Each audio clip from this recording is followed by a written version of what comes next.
Yo, we got Flyers, we got Golden Knights for the first time in 2022. I'm gonna steal a question from Rob. Can the Flyers go back to back and get back to back dubs?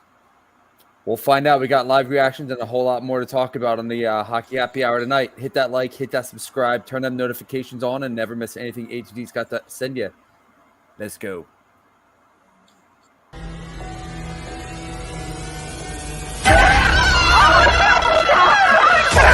Let's go!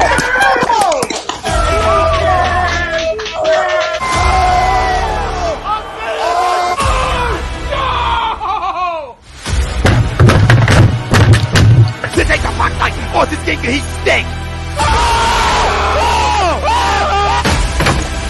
Oh shit! It's gone!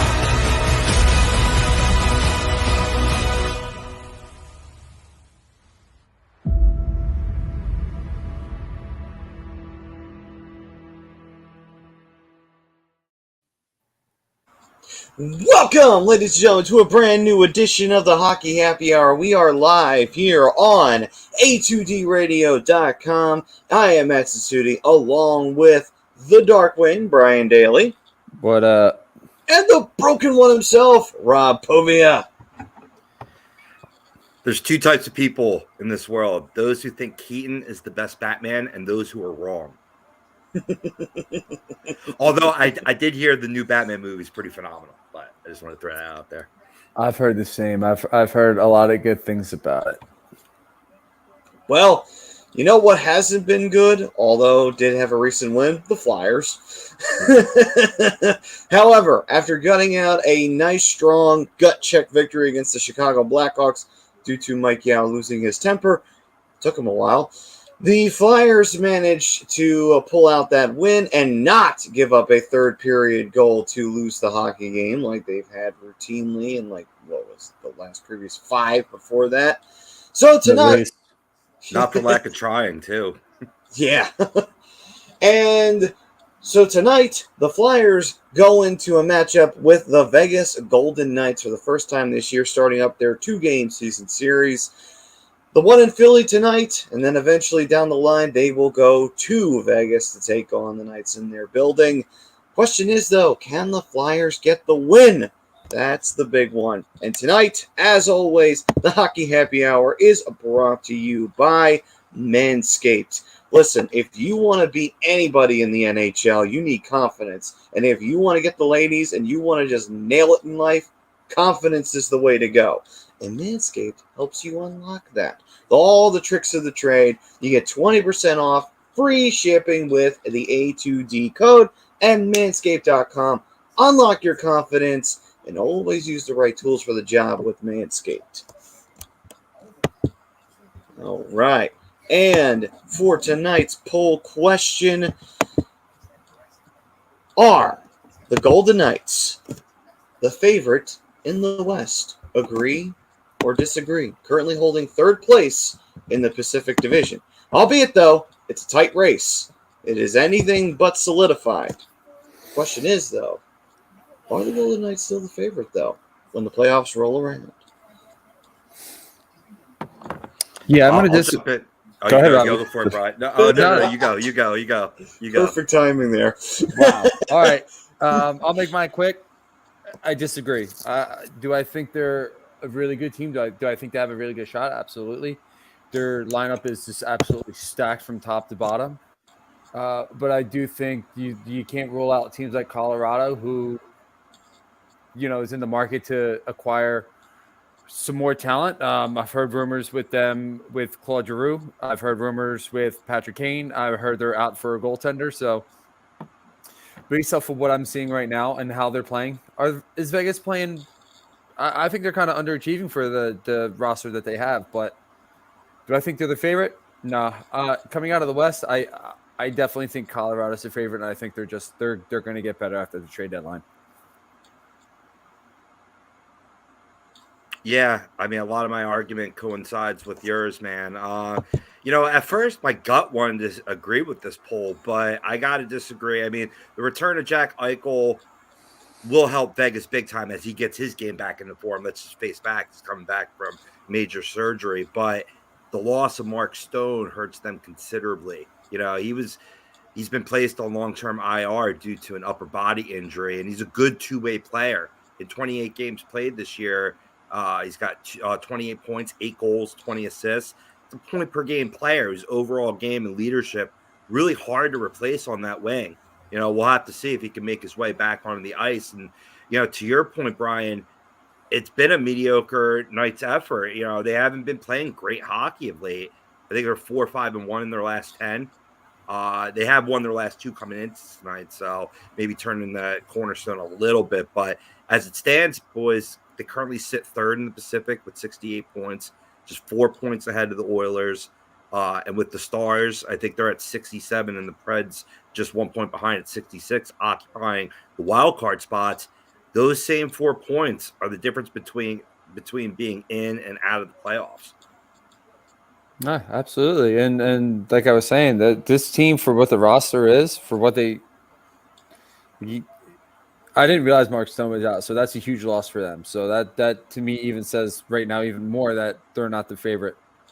But you gotta sit here, you gotta look at this roster for the Knights. You got Jonathan Marchessault, you have Jack Eichel, like you said, you have a bunch of guys who, let's just be real, it's essentially a team of all-stars. For them to not be the favorite, I think to me is kind of blowing my mind. But it also goes to show you the importance of how much of a difference a guy like Marc-Andre Fleury made for this team last year and the year before, and so on and so forth, going back. Right. So, you know, did they get better in a lot of different places? Absolutely. Yeah, they got better at forwards, getting Jack Eichel. He's just got to get going. It's just going to be a matter of time until he finds his groove. And, you know, to me, like outside of Robin Lehner, he's been really good, but I don't think he's really going to be the answer for them. So I would be remiss to say that I could see the Vegas Golden Knights going after a goaltender for the trade deadline as well.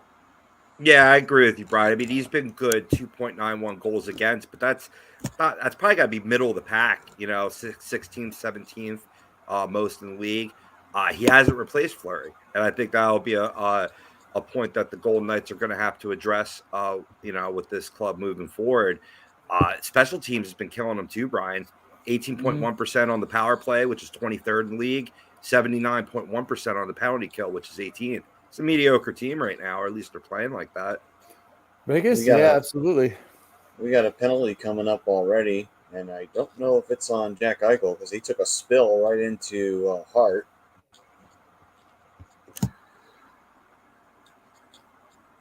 I'm glad this team. This is on the East Coast tonight. I'm really happy that Anaheim's playing on the Central Time Zone tonight. So it is on the Flyers, actually, and it is a hooking call. Okay, yeah, I see what he's calling. He's called that hooking on Sanheim? Yeah, I believe so. Yeah. All right, so the Flyers in the box to start things off here on this game. Maybe not the best start to a hockey game to take a 2-minute penalty right off the bat, but, you know, oh well. I mean, they are 23rd in the league in power play, so you do have a chance. But, you know, penalty kill for the Flyers, not much better. It's the lesser two evils with the penalty kill at 20 seconds. So that's pretty equivalent. Can't get more even than that. Right. Right. Well, what do you say, Maddie? I mean, do you think the Knights are still the favorite? I mean, I agree with Brian. I think Avalanche are the favorites in the West. But what do you say?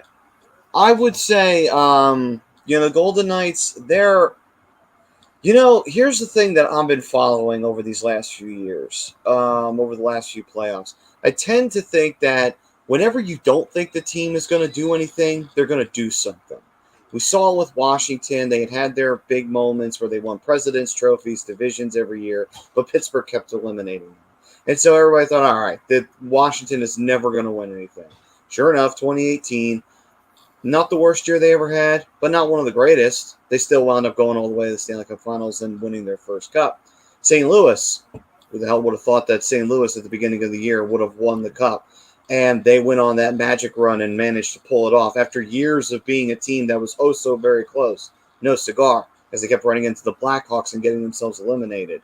So Tampa, too, got swept by Columbus the year prior after winning the President's Trophy. Fired them up. Now they rolled into a bubble. They were kind of cold. People were kind of looking over them. They managed to go and win the cup, and then they won it the following year right after that. They were so happy to win it that first time, they decided to win it again. I'm feeling like that trend will continue. So, I don't know. I think the Golden Knights will probably find a way to get themselves into the final. When we least expect them to, they'll make it in. The years that they were supposed to make it, like 2 years ago, even last year, it's like, so you don't make it those years, but you make it this year. The fuck? It just seems to be the trend that follows all the time. Right. Well, here's the thing you also got to remember too, Matty. They're in a division that's up and coming, and a lot of these teams are really starting to perform. Calgary is one of the hottest teams in the league right now. They are. They're actually leading the division, which is really surprised, considering how they started. You still got to worry about Edmonton. You still have to worry about Anaheim, who's an up-and-comer. You got LA, who's an up-and-comer. They're not in an easy division anymore, where before they could have just run away with it. It's not that situation anymore, and I think that's playing a huge part in why Vegas is sitting where they are as far as the division. Could they absolutely make it out of the West? Yeah. I mean, but to me, Colorado's just from top to bottom is just a stronger team, especially on special teams. And special teams is going to play a huge part come playoff time. I got you. I mean, I'm just following on that just because it's like we least expect it, and that's when everyone does it. Hell, the Sharks made it to the finals when no one expected them to. The years they were supposed to make it, they got themselves eliminated. And that's what makes the Stanley Cup playoff so great, Matty, is the unpredictability. Yeah, that's true. And I saw what you were doing there, Rob, doing the fist pump there. Hart making a good save there. Johnny, my boy. Johnny, I see you down there. Saying I hope somehow Ducks win the cup for my boy Bry. I don't know where they are in the standings. Right now, we're on the outside looking in. We're 27-22 right now. Like I said, it's a tough division. They're an up-and-coming team. The fact that they are where they are right now is just it's a complete surprise. And I don't know what's in store for the next month, a couple weeks here with the trade deadline. A lot of rumors swirling in Anaheim. And then John also did say, I have to admit, I haven't watched the Flyers hockey in months, and I'm not missing it at all. Thanks, Comcast, for running this franchise into the ground. That was a huge save by Hart. That was a nice deflection, too. He just hit the inside part of his skate. Stayed out. Otherwise, that was going in 5-hole. And then we had Jesse saying, what's up, Jesse? And we had Anthony saying, what's up, Anthony? What's going on, dude? Don as well. What's up, Don? Let's see. Jesse saying, I missed the Buffalo announcer. I know what he's talking about. I mean, John, there have been a few positives in this, deadbeat of a season that we've been going through. I mean, you see Travis Sanheim, he's been showing, that confidence and that jump, getting up on the Rushmore. He's been much better under Yao. Carter Hart, you got to say he's bounced back this season after, really having issues game in and game out during the pandemic shortened year previous. I mean, he's really showing he could be a number one goaltender in this league despite the mixed results, with the team in front of him. I mean, yeah, I've been overall impressed, but you know what I mean. And as you build up around them, you know what I mean. That at least like what we just saw there on the penalty kill, staying square of the shooter, coming out in net, being aggressive, cutting down angles. These are the things that you weren't seeing last year. So that's been heartening. And lastly, Matty, real quick. Really, some players are really standing out as pieces you could build with. I mean, Cam Atkinson just last game against Chicago is a prime example. No, I got you. I know that there was in the news that apparently Ristolainen is currently in talks with the Flyers. They're at a range of about $4 million is currently what they're talking about. At least that's what I saw. I didn't read too much details on it, but it's what I heard has been talked about. And, there's been some talk about some players getting re-signed. John, though, he's saying, I hope the Flyers don't sit on their ass and they sell at the deadline. And, we'll definitely be talking about Giroux again because so far, still nothing, but that may be because Giroux said no. So we'll definitely be talking about that in the intermission. I mean, yeah, we'll definitely Oh! touch on that because I'm hearing lots of different things from different people. Good job, Bri. Good job. Again? Again. It happened again. Flyers What a just fucker. scored. Justin Brunn getting his 5th goal of the season. Good for him. He Bitch. took one on the penalty kill there. Big block shot to come back and getting that a goal. That's nice for Bronner. Yeah. Funny, too, because it didn't look like it was that challenging of a shot. Lehner just completely missed it. I think I got tipped by Petrangelo. It may have. Because he was sprawling in front of him. Yeah, it looked like up high, Brian. Is that what you're saying? When he dropped down, I think it might have hit him. Yeah, because I mean, it appeared that it deflected. I mean, it was a simple shot on goal. That's why you just got to get that rubber on that. Things like that can happen. Cheapies and like Lehner. I mean, he's been porous at times this season. True. Yeah, that's kind of why I don't see them as the favorite. Yeah, I think that went off of Petrangelo.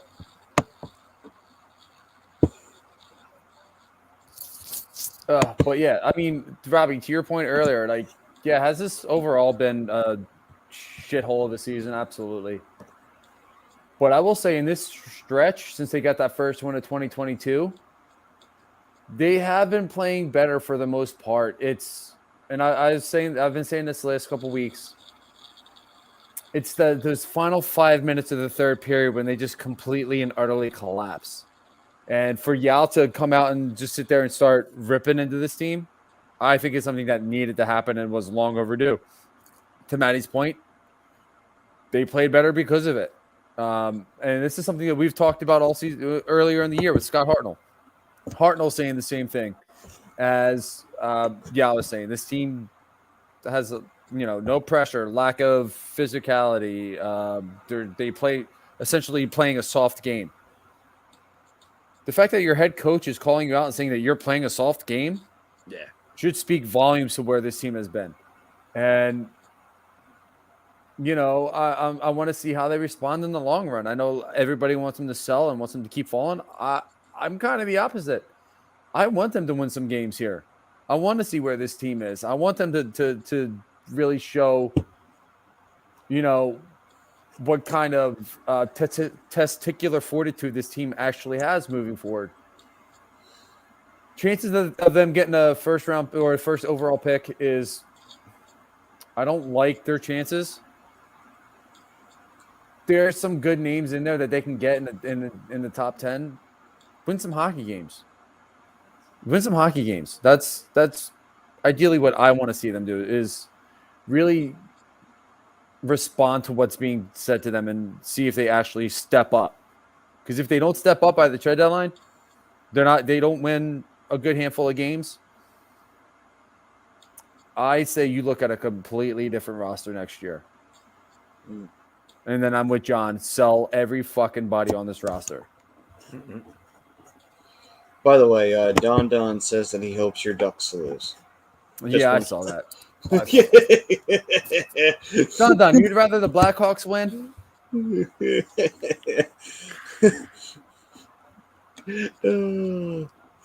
Oh, here we go. Don doing it again. I will give everybody $100 if Jack Eichel scores.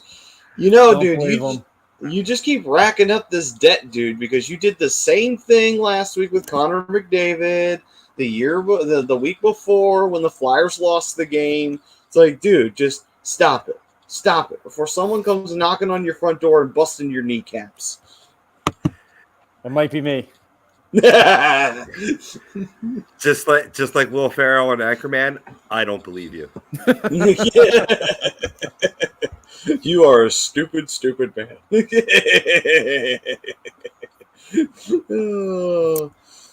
Let's see here. We got Pete chiming in. Agree to the poll. What's up, Pete? What's up, Pete? And we did have Bryce saying, yo. What's up, Bryce? Bryce, my man.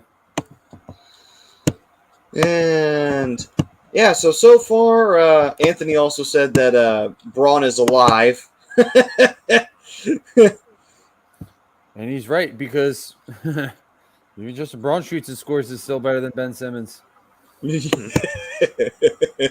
And then Chuck's saying, "Yo, gentlemen, what's up, Chucks?" Chucks.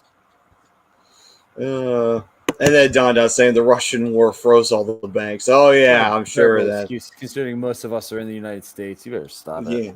Yeah, I know. Like, what are you banking in Russia? Or are you using Bitcoin and shit like that to like rob people of their fucking money? I mean, I will say this to Don credit, he's 2 for 2 on these. So far, yeah, he's been. He's 2 for 2 on these. He's put $200 in debt on himself, so he might put $300 before the night's out. Well, I mean, technically, it is a lot more than that, but you know, interest. Okay, I see what you mean. Well, not even interest. He's got $600 just between the three of us, plus everybody who is in the chat and saw that. Oh yeah, good point. You're right. He has a 1 in 3 chance, but he's been back 9 games. He's had 3 goals. So, yeah. Oh, that was a good chance from the Golden Knights. Thank God they missed it wide. Oof. Yeah, missing that hopping high. Was that March Assault too? 81. Yep. Yeah. I will say credit to Hart cutting down the angle. You're right. Going post to post there. You're right. Don, man, I'm getting sleepy. Good night, everyone. Yeah, I like the story. I've been sleepy. Yeah, but yeah, like you said, Hart cutting down the angle there. Marchessault getting a good shot off. Luckily, nothing to shoot at. You know. Overall solid. I mean, didn't give him much to shoot at. I'd like to see him keep his torso more perpendicular to ice. It seems like he's lunging a little bit more, which leaves a little bit high and over the shoulder. That's how Hart has been beat. That's got to be his next progression. You know, keep it. You know what I mean? Like bouncing the tennis balls off the wall. You know what I mean? Yeah. Like doing that drill.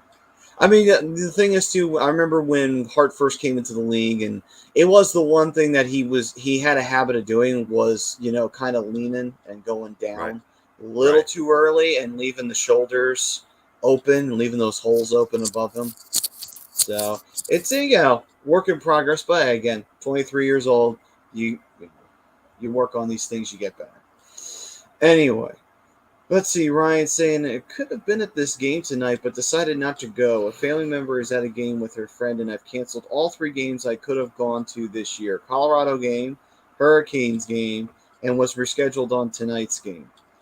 Wonder, did the Flyers win? I don't think they beat Colorado, but was that the Hurricanes game? No, that wasn't the Hurricanes game. They won. The one on December 6th, I think, was the one they won. Yeah. They did win that one against Colorado. Because I had a friend who was at that game on the 6th, and she was happy. I think it was like a 2-1. It was a 2-1, very defensive. You know, both goaltenders had an amazing night. Gotcha. Because I think the Hurricanes, we beat them in Carolina, but then I think we lost the game in Philly to them. And then we'll see what tonight holds. But so far, we're waiting to see if Jack Eichel scores and to put Don in more debt. But let's see here. How do some of these people wind up? I'm sorry.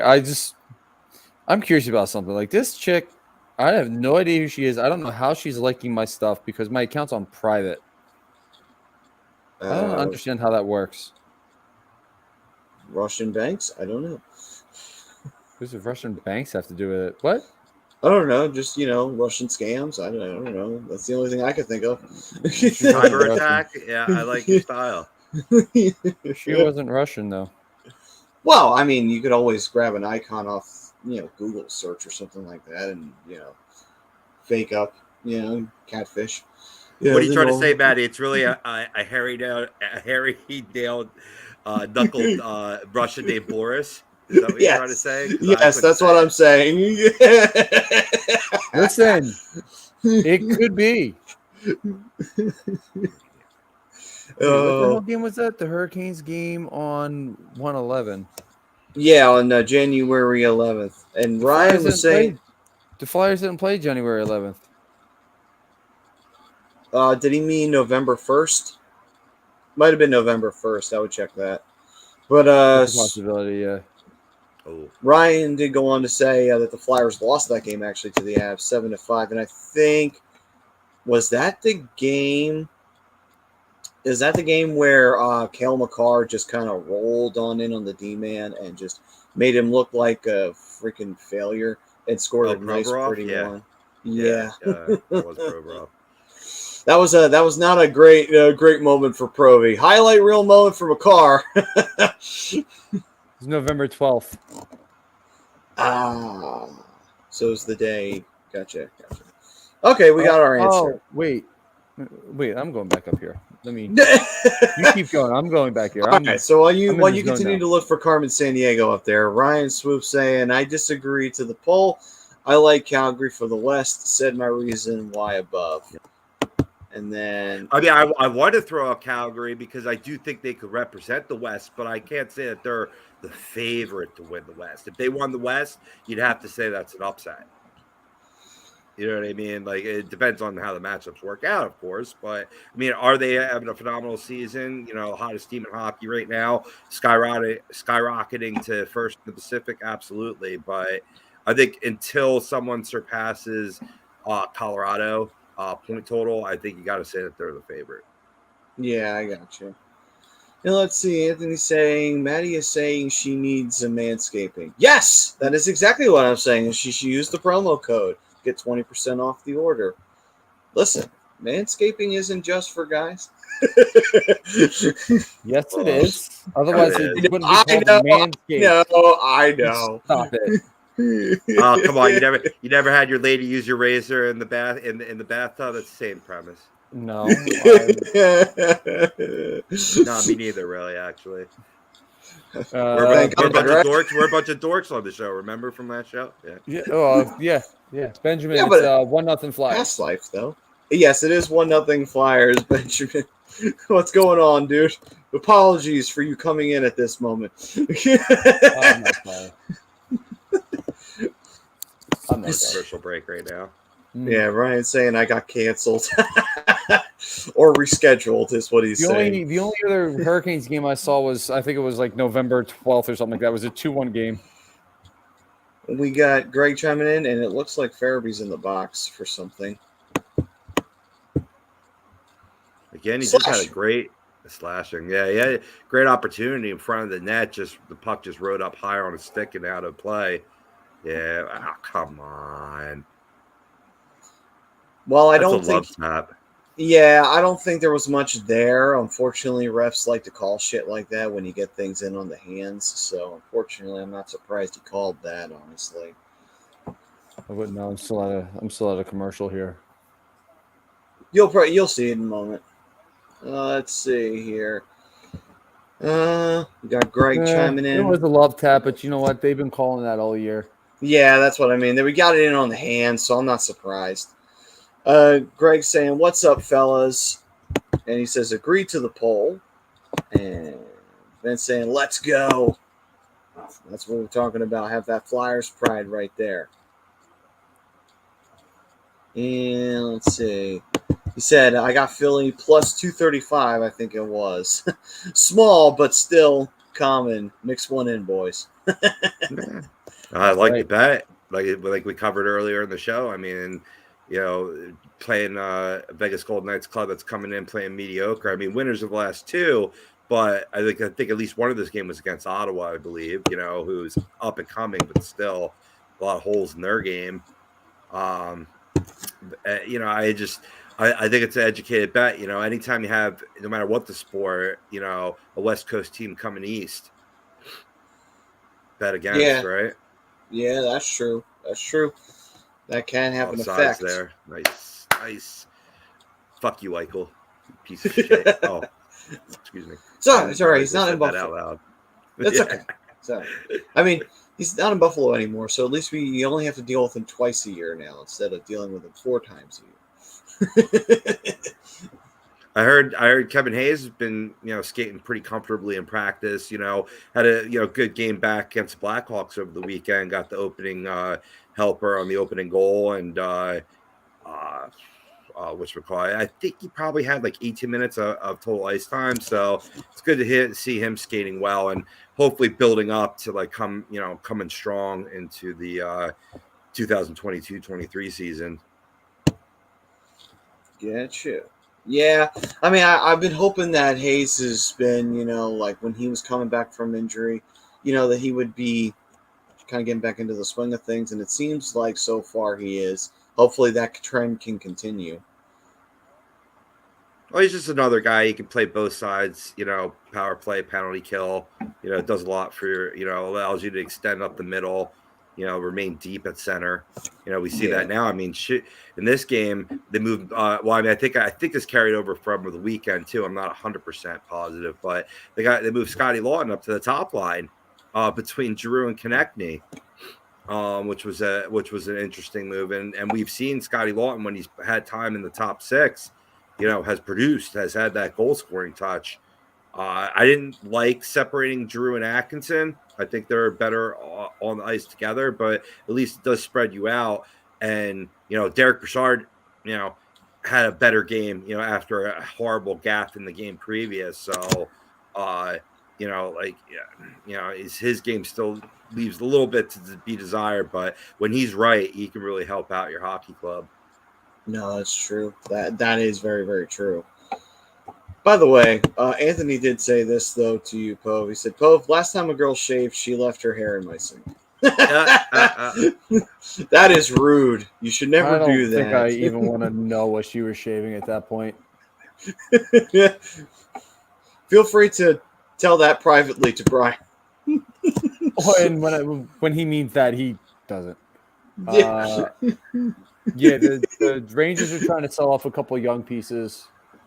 I know Vitaly Kravtsov wants out in New York. He wants an opportunity to play. He doesn't want to be on the he doesn't. He wants a fair shot at the roster, and he can't get it. Oh, Giroux had a shot, and Lehner made the save. Damn it. Anyway, what are you saying, Brian? The defender got a little piece of that. Maybe. Just saying that Kravtsov from the Rangers, he wants out. He wants a crack at the big roster, and as of right now, with how the Rangers are and the success that they're having, he's not gonna crack the roster right now. So I know the Rangers are shopping him. I think Philip Cheadle's another one who might be on the block for the Rangers. But I wanted to talk about this a little bit later. But I heard a little rumor earlier today that the Rangers might be in on Giroux. What? Yeah, I saw the Rangers, and I want to say the Bruins were interested in bringing in Claude Giroux. Well, that first of all, and second of all, that was actually a save from Lehner. That wasn't the defender getting in the way. That was a tremendous save. Yeah, but yeah, no, I'd find that very hard to believe. Even if they could be in on it all they want, and I mean, if they give up enough goods, then I guess that's great. But I don't see Giroux agreeing to that deal, let alone them wanting to trade in the division like that. I mean, I think if he stays in the conference, I think he goes to Florida, but I don't know. I mean, hey, you want to give us Keandre Miller? That's fine. I like it. Well, I like Ryan's idea. Ryan says Braden Schneider. I'm about Braden Schneider. Yeah, I was a big fan of his in the draft a couple years ago, and he's already cracked the big roster, and he's playing pretty phenomenal hockey already at such a young age. And if he can be the centerpiece, fuck the fact that it's in the division. If he's the centerpiece, that's already the start to a really good trade. Ben, we don't necessarily do play-by-play. We're just doing the reactions to them. I mean, sometimes when the game has like a real serious key moment, we shut up and just focus. But a lot of times during the middle portions of the period where it's still kind of a feeling out process, or it's just not really swinging either way, or it's just a really bad game, we'll usually talk. That's usually how it goes. Yeah, there's another guy who I'll watch from time to time on YouTube. He's called, and I'm not trying to persuade you to go to him. I would rather you stay here with us. But Hot Take Hockey, he does a lot of that play-by-play stuff, and then he'll do like comments in the break. We're kind of the opposite of that. we like to have the conversation with you guys with the game on in the background. We'd rather converse with you guys than have you hear us do our play-by-play. Let's see. Meanwhile, though, the PK, Flyers he's still getting a have lot their of- power play going on. 23 seconds left on that power play. Damn, I'm that far behind you tonight. I guess not. I'm at 41 seconds now. Oh, wow. Yeah. You are kind of far. 27 seconds to 30 seconds over. Yeah. I used to see Kevin Hayes back in the lineup. I just realized he was back in the lineup. Yeah, he Yeah, made yeah. his return. Yeah. And Let's nice see. entry on this power play too. Yeah. I mean, besides the opening part where they missed a pass real badly, power play was trying to get something going, but again, their passes weren't necessarily getting through to where they wanted it to be. You know, it's just same typical bullshit. We see it all year. You know, it's like gotta pick and choose better than that and shoot the puck a little bit more, get it in on net more. You know, cause some chaos. Don't even pick and choose. You just took the words right out of my mouth. Just shoot the puck more. Yeah, I mean, if you're gonna pass, be picky. If you're gonna shoot, just shoot.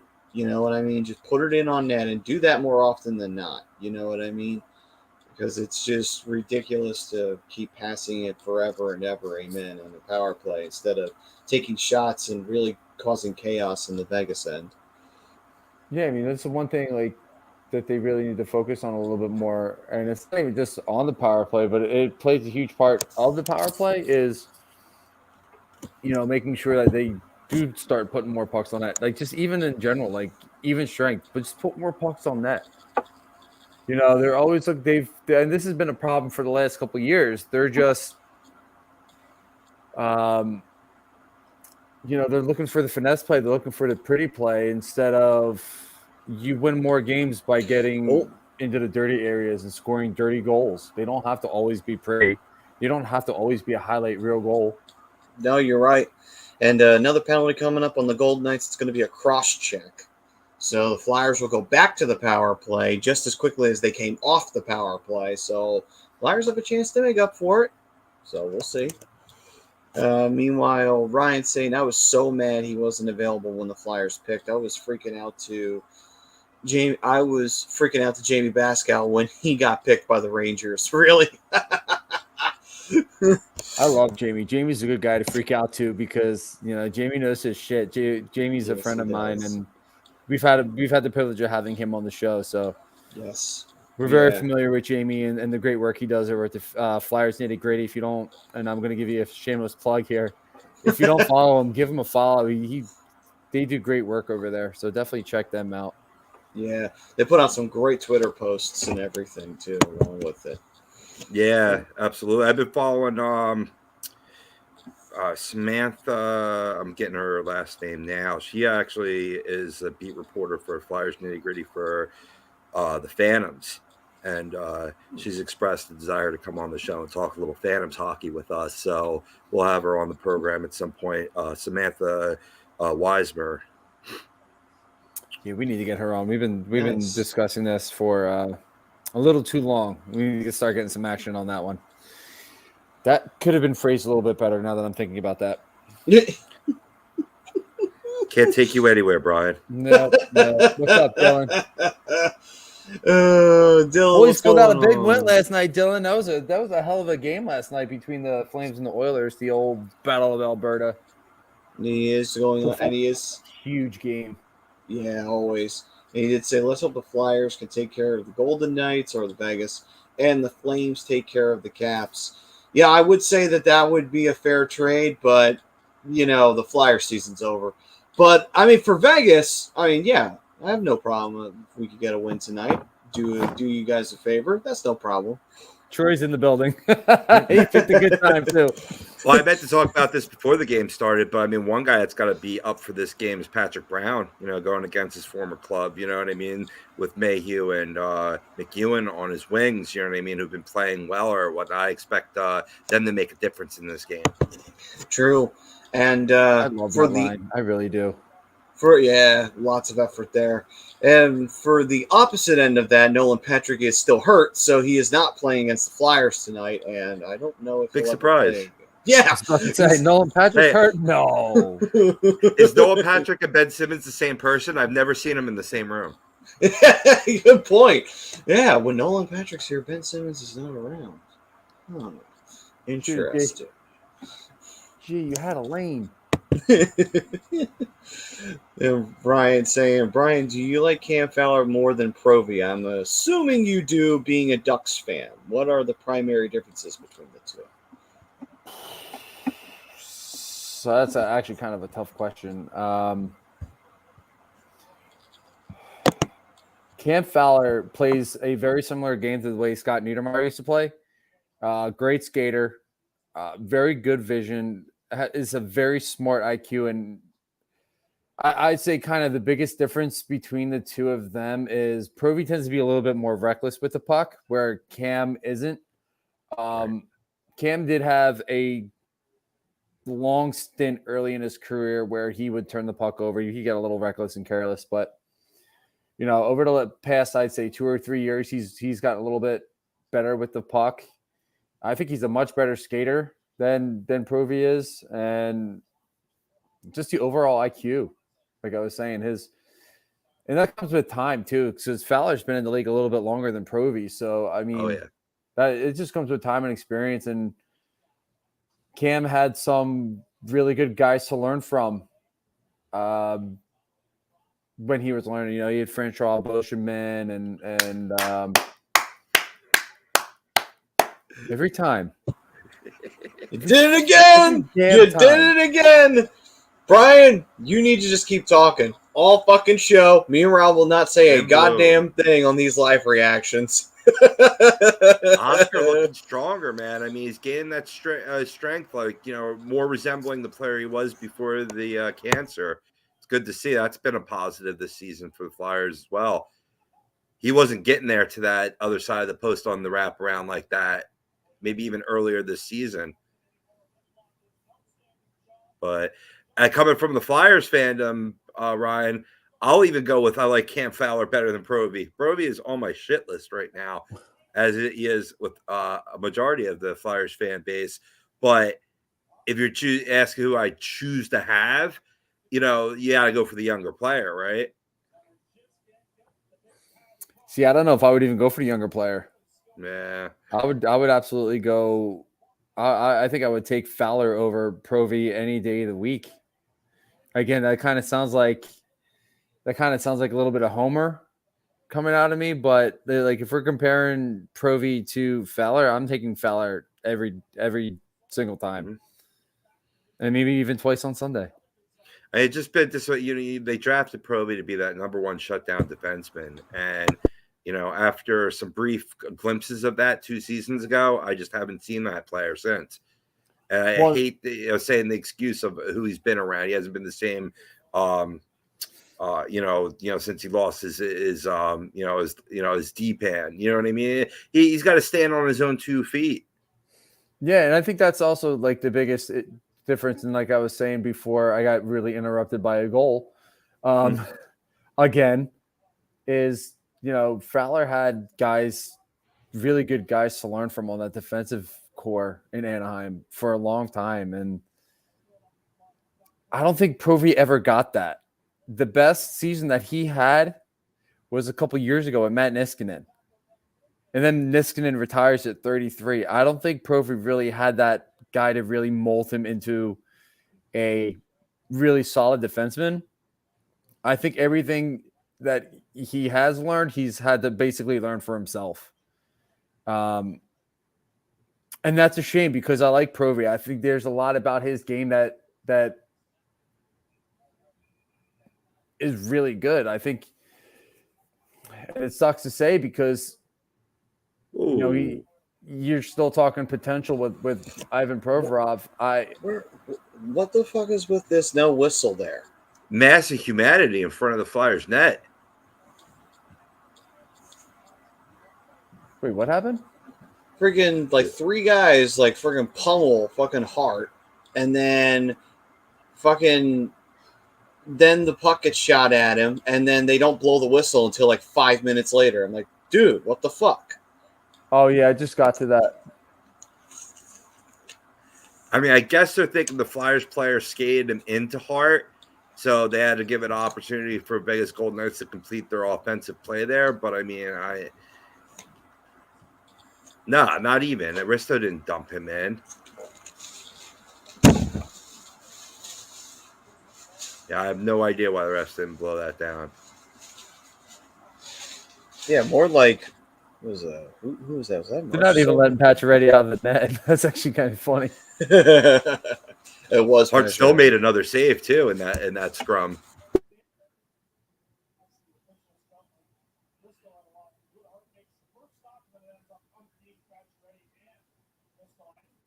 Well, I mean, I guess the main reason is incidental contact. Maybe they thought that Risto was pushed him into Hart. That's the only thing I can think of. I don't think so. I mean, that's it. That's the thing. Like that, it looked like Pacioretty was trying to get into a position, and then he just collided with Hart, which again wasn't because of Risto. It could be. It could be, Matty. Like I said, depending on which referee finally blew the whistle and had the better view of the play, could go either way. Stoppage in play. I mean, that's the only thing I could think of is that he thought Risto pushed him in the Hart. Well, apparently Ryan's saying that Risto didn't push him, but Risto fell first. No, I agree. Like watching the replay, you see that. Refs don't always get that replay. And like I said, it depends on the angle you're looking at it too. Yeah, they say the NHL refs are getting worse for the Flyers games. Stop it, Ant. You're better than that. Oh, what happened to Ghost? Troy? He's in the desert now playing hockey. We sold him off to Arizona for nothing. Literally, absolutely nothing. Not even a cactus. We just said, you know what, take him. All right, so that's the end of one period, and the Flyers and the Knights. Flyers are up 2-0 to start this game off. So is this what it feels like for the Flyers to play a good period and going? Wow, kind of weird. I don't know what to do now. Anyway, so solid period, I would say. There were some moments that were kind of scary, but the Flyers held strong. Hart had some good saves. And overall, Flyers took a couple of penalties, but the penalty kill came through and did its job and shut them down. And the Flyers had a couple of opportunities on the power play. And while I don't think they scored on the power play, they did manage to get 2 good goals. And, they go into the first period with a 2-0 advantage over the Golden Knights. And, all right, good start. Good start. Hopefully they can keep this going in the right direction. The one positive record the Flyers have had, I believe they're 14-4-2 when scoring first in games. So 2-0 lead, which should help towards that record. That would hopefully that they'll be able to add on to that record and not have to, follow the let's just call it the trend that they no turtleneck tonight.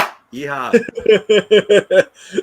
Yeah, Taron Hatcher, who was the one who hit the giant drum to start off the Flyers game this particular evening, as usual. Looking sophisticatedly beautiful. I think that's the best way to put it. Sophisticatedly beautiful. Oh, yeah. Alex Morgan. Let's see here.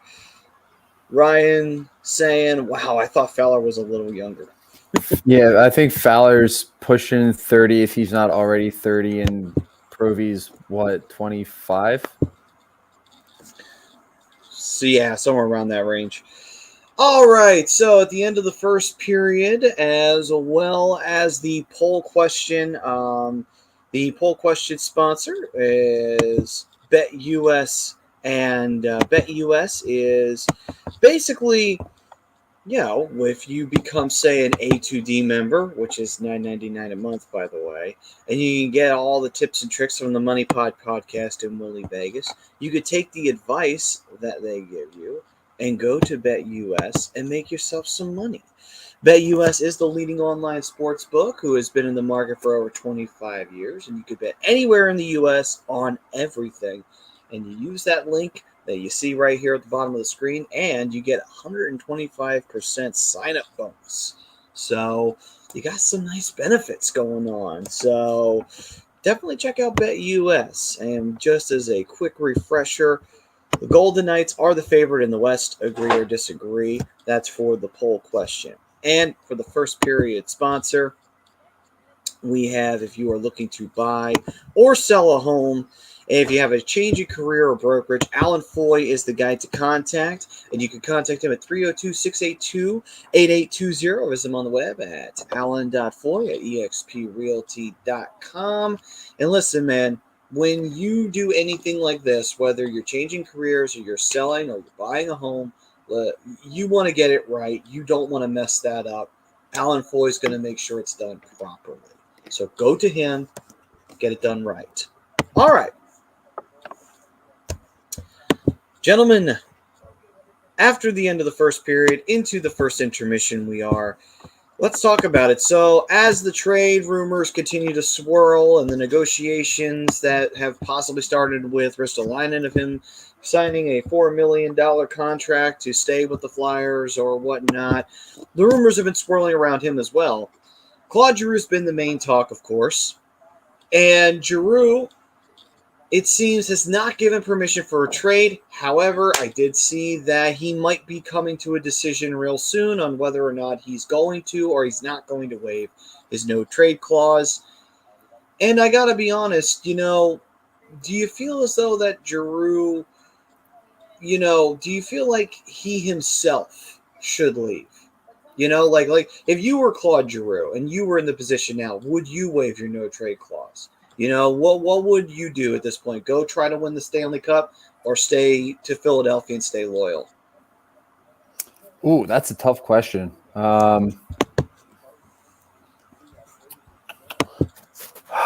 If I'm Claude Giroux, I mean, obviously the ultimate goal is winning Stanley Cup as many times as you possibly can before the end of your career. So that's the obvious goal here. The thing I'm asking myself is, what are the chances that I actually win a Stanley Cup here in Philadelphia? We had one chance in 2010, lost to Chicago. We've been very mediocre since over the next 12 years. If I'm Giroux, I'm sitting down with Chuck Fletcher, and I want a brutal, honest conversation. Where are we? How far away do you think we are from actually competing? Depending on the answers, and obviously a lot of the fan base thinks that this team is pretty far off. I don't necessarily agree, but if I'm Claude Giroux, I'm sitting down with Fletcher, having that conversation. After that conversation, I make my decision. And right now, if I'm leading with the fan base, I'm telling him, trade me, send me somewhere, and then we could talk about bringing me back. Because this, whether you want to agree with me or not, Claude Giroux has had a great career. He's one of the best Flyers. In my opinion, he's a top 3 Flyer of all time. Moving forward, but the guy deserves a cup. You have your players in the league that you just sit there and look like, how hasn't this guy won a cup yet? And to me, that's Claude Giroux. Because if you look at the 10-year span of offensive production, Drew was in, at that point, I believe he was in the top 3 or 4 with the likes of Ovechkin, Kane, Crosby. And all 3 of those guys have at least one cup. Why doesn't Giroux have one yet? Why has this franchise continued to not build around him and give him weapons? If I'm Giroux, I'm asking to get traded and then come back as a free agent. Because obviously they're not going to do enough to build around me for me to win a cup in my career. So I'll go get one somewhere else. Yeah, and I wanted to believe that, Brian. I mean, I even came out and said the same when the Giroux trade talks first started, that you could do that. You could rent him out, get a pick or two, and then plan on re-signing him in the offseason. But then I found out that the last player to do that in this league was Keith Tkachuk. That's a long time ago, and there's a reason for that. And particularly to Claude Giroux's situation, I think you got to move on wholeheartedly and have the last chapter of your career, in another location to, get that cup. Yes, too, but just to move on, from here in Philadelphia. I mean, it'll be sad if it does happen. Trade deadline now 13 days away. So every day that gets closer, and you're not hearing any speculative deals, maybe we do see him stay. But one thing we've really seen throughout this process, guys, is just his worth on the ice and in the locker room. I mean, despite a hard season, the locker room has never felt toxic all year. You ask any of the beat reporters, they'll tell you the same. And it easily could have gone downhill, and you even see it in practice. It's a tight unit, It's a shame that I just don't think they have the skill set and the physicality to win battles, be a tough team, do the things that are necessary to win in this league. Based on the Flyers' current financial situation, I don't. If they do trade him, I think that you're not going to see him re-sign him, right? So if you're not going to re-sign him, you better trade him, because then you're not getting nothing for it. You know what I mean? That's the last thing that I want to see. And you completely just took my next point here, Robbie, is, what happens if you don't trade him and he decides to walk? Then you get nothing for him. Right. But the thing is if my feeling on this is that he does get traded because I think he wants to do right by the Flyers and help, because that's just the guy that he is. And that's how much he loves this organization. He doesn't want to leave them without the right value for him. Because let's be real. He loves this organization. He loves the city. He loves the community. He loves everything about this area. Your area. I'm not in that area anymore. But he loves the city. He loves the organization. He loves the fan base. So why wouldn't he do right by them? You know what I mean? So you obviously, a player of his caliber, whether you want to argue his caliber or not is a whole nother conversation in and of itself. He wants to do right. He wants to make sure that the Flyers are set up so that if he isn't here, that he wants to, still see the team succeed. This is the only organization he's ever known. So why wouldn't he want to have that respect for the organization that arguably never really did wrong by him? You know what I mean? You don't want to let him walk for nothing. You want to get your value for a guy like Claude Giroux. Yeah, and it's a tough situation, because on one end you could see both sides of the equation. You could see Giroux wanting to stay loyal to the Flyers and not wanting to waive his no trade clause. And at the same time, you could also see him saying, "Yeah, but you do want to win the cup, not getting any younger, so might want to try and get that before it's all said and done." You could see both sides of it, and you could see both sides of it playing out, actually, quite frankly, because we all know that Giroux, he's always loved the Flyers organization. He's been loyal since day one. But at the same time, like every hockey player that's ever, skated one shift in the league, they've all wanted to win the Stanley Cup, and they're going to try and achieve that as best they can. So it's a tough situation. It's a tough call at the end of the day. It's a really, really tough call. Do you waive your no trade clause and try to go win the cup, or do you try to stick around on a team that, the future is very uncertain right now with the Flyers? Even if you have one side that's more on the blow-up side, which I am, or more of the it's not as bad as you think side, which I know, Bri, you're on, and Rob, I think you're on that side too, right? Or are you more on the other side? Sorry. What was the question? Or blow up, or it's not as bad as you think side. Nah, I mean, blow up the vets. I think there's a young core here that you could build around, and also some veterans like Cam Atkinson, like a Kevin Hayes. If you were to trade Giroux, that you can use those pieces to build with. So I don't think it has to be a massive rebuild. Uh, I think the only way Giroux stays is if you see a lot of those veterans get moved in order to free up cap to actually offer a deal for him to complete his year, his career with the Flyers, and then you continue to build around, or actually maybe for the first time in his career you start building around him. Yeah, and that's kind of like my whole thing there, Robbie, is this team has some pieces in place. They're not like, it's not like there's no talent on this roster. There's talent here. It's just a matter of getting some of it motivated. And, injuries play a huge part too.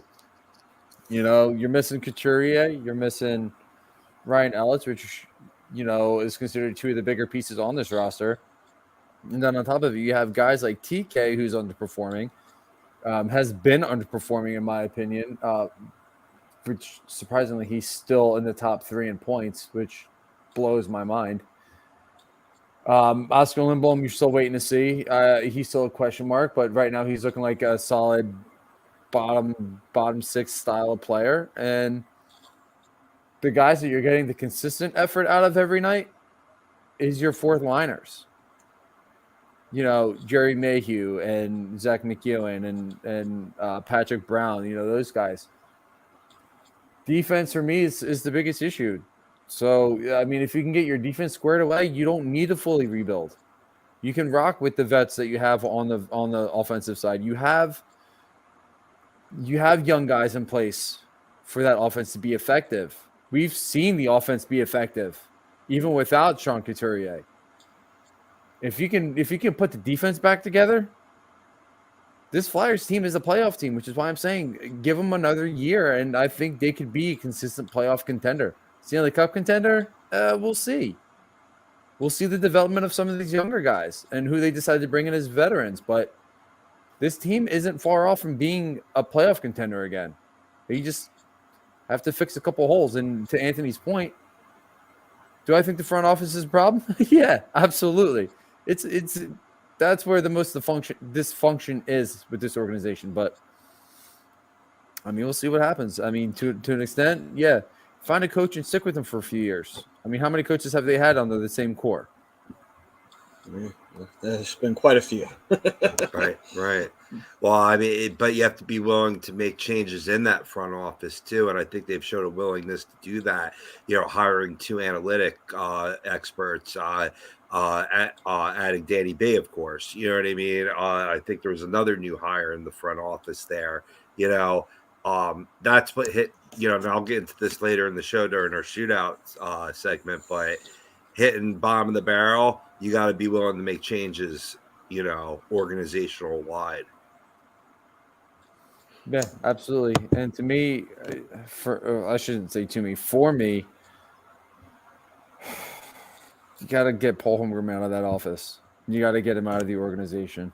I think he's primarily problem number 2 behind the ownership, but I think he's a problem. I think you need to get him out there, and you need to restructure the culture to this organization. Figure out a new team president and go from there. Doesn't necessarily need to be somebody who's been a part of the organization before. I mean, you're changing everything about the organization as it is. Why not send Holmgren packing and bring somebody else in from the outside? I think that's a big thing too, is getting a guy with some outdoor or not outdoor. Oh, Jesus Christ. I'm tired, aren't I?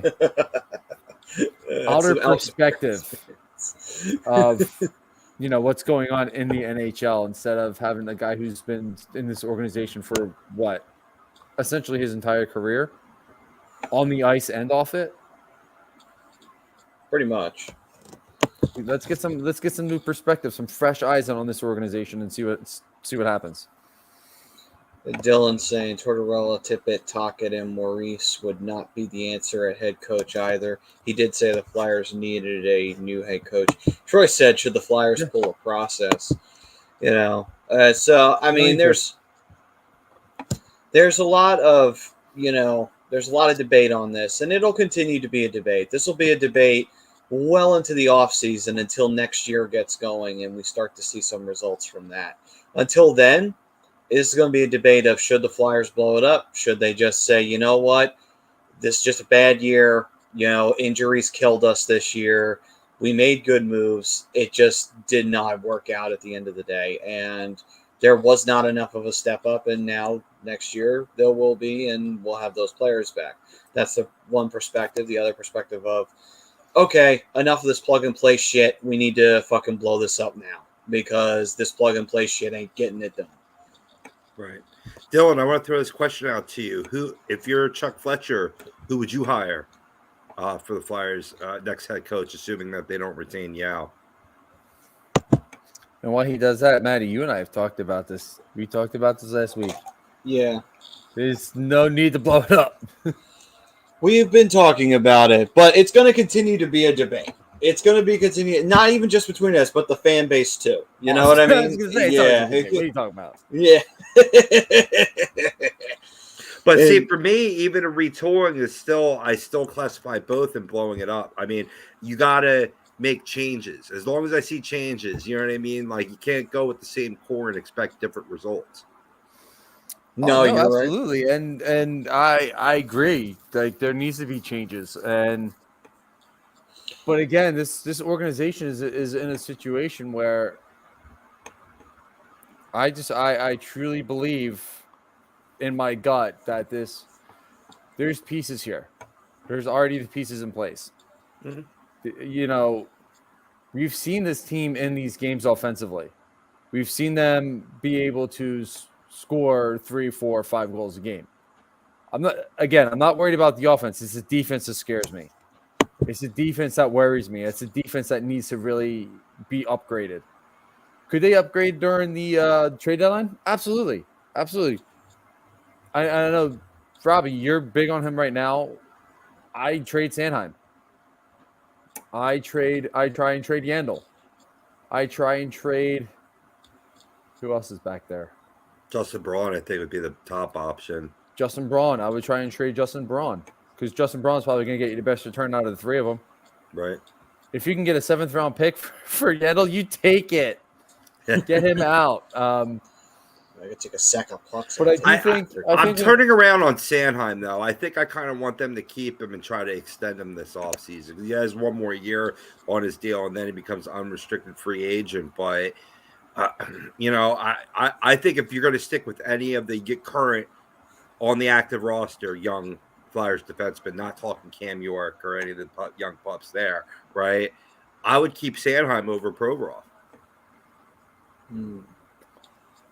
Interesting. I don't know. That's still interesting. For me, that's a little bit of a stretch.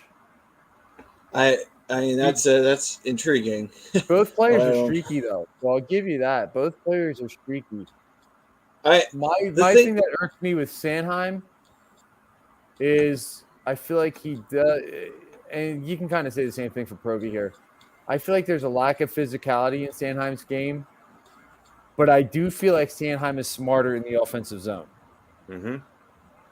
I think Provy's the better skater than Sanheim. He gets turned over and he falls all the time, especially when a player gets behind him. No. I mean, I can definitely see your point. Do I take Sanheim over Provy? Personally, I don't. But I could see what you're saying there, Robbie. Yeah, good job there from the Flyers, though. Hart made a good save. A rebound came out, and luckily the Flyers got to it and knocked it away before it could have been dangerous.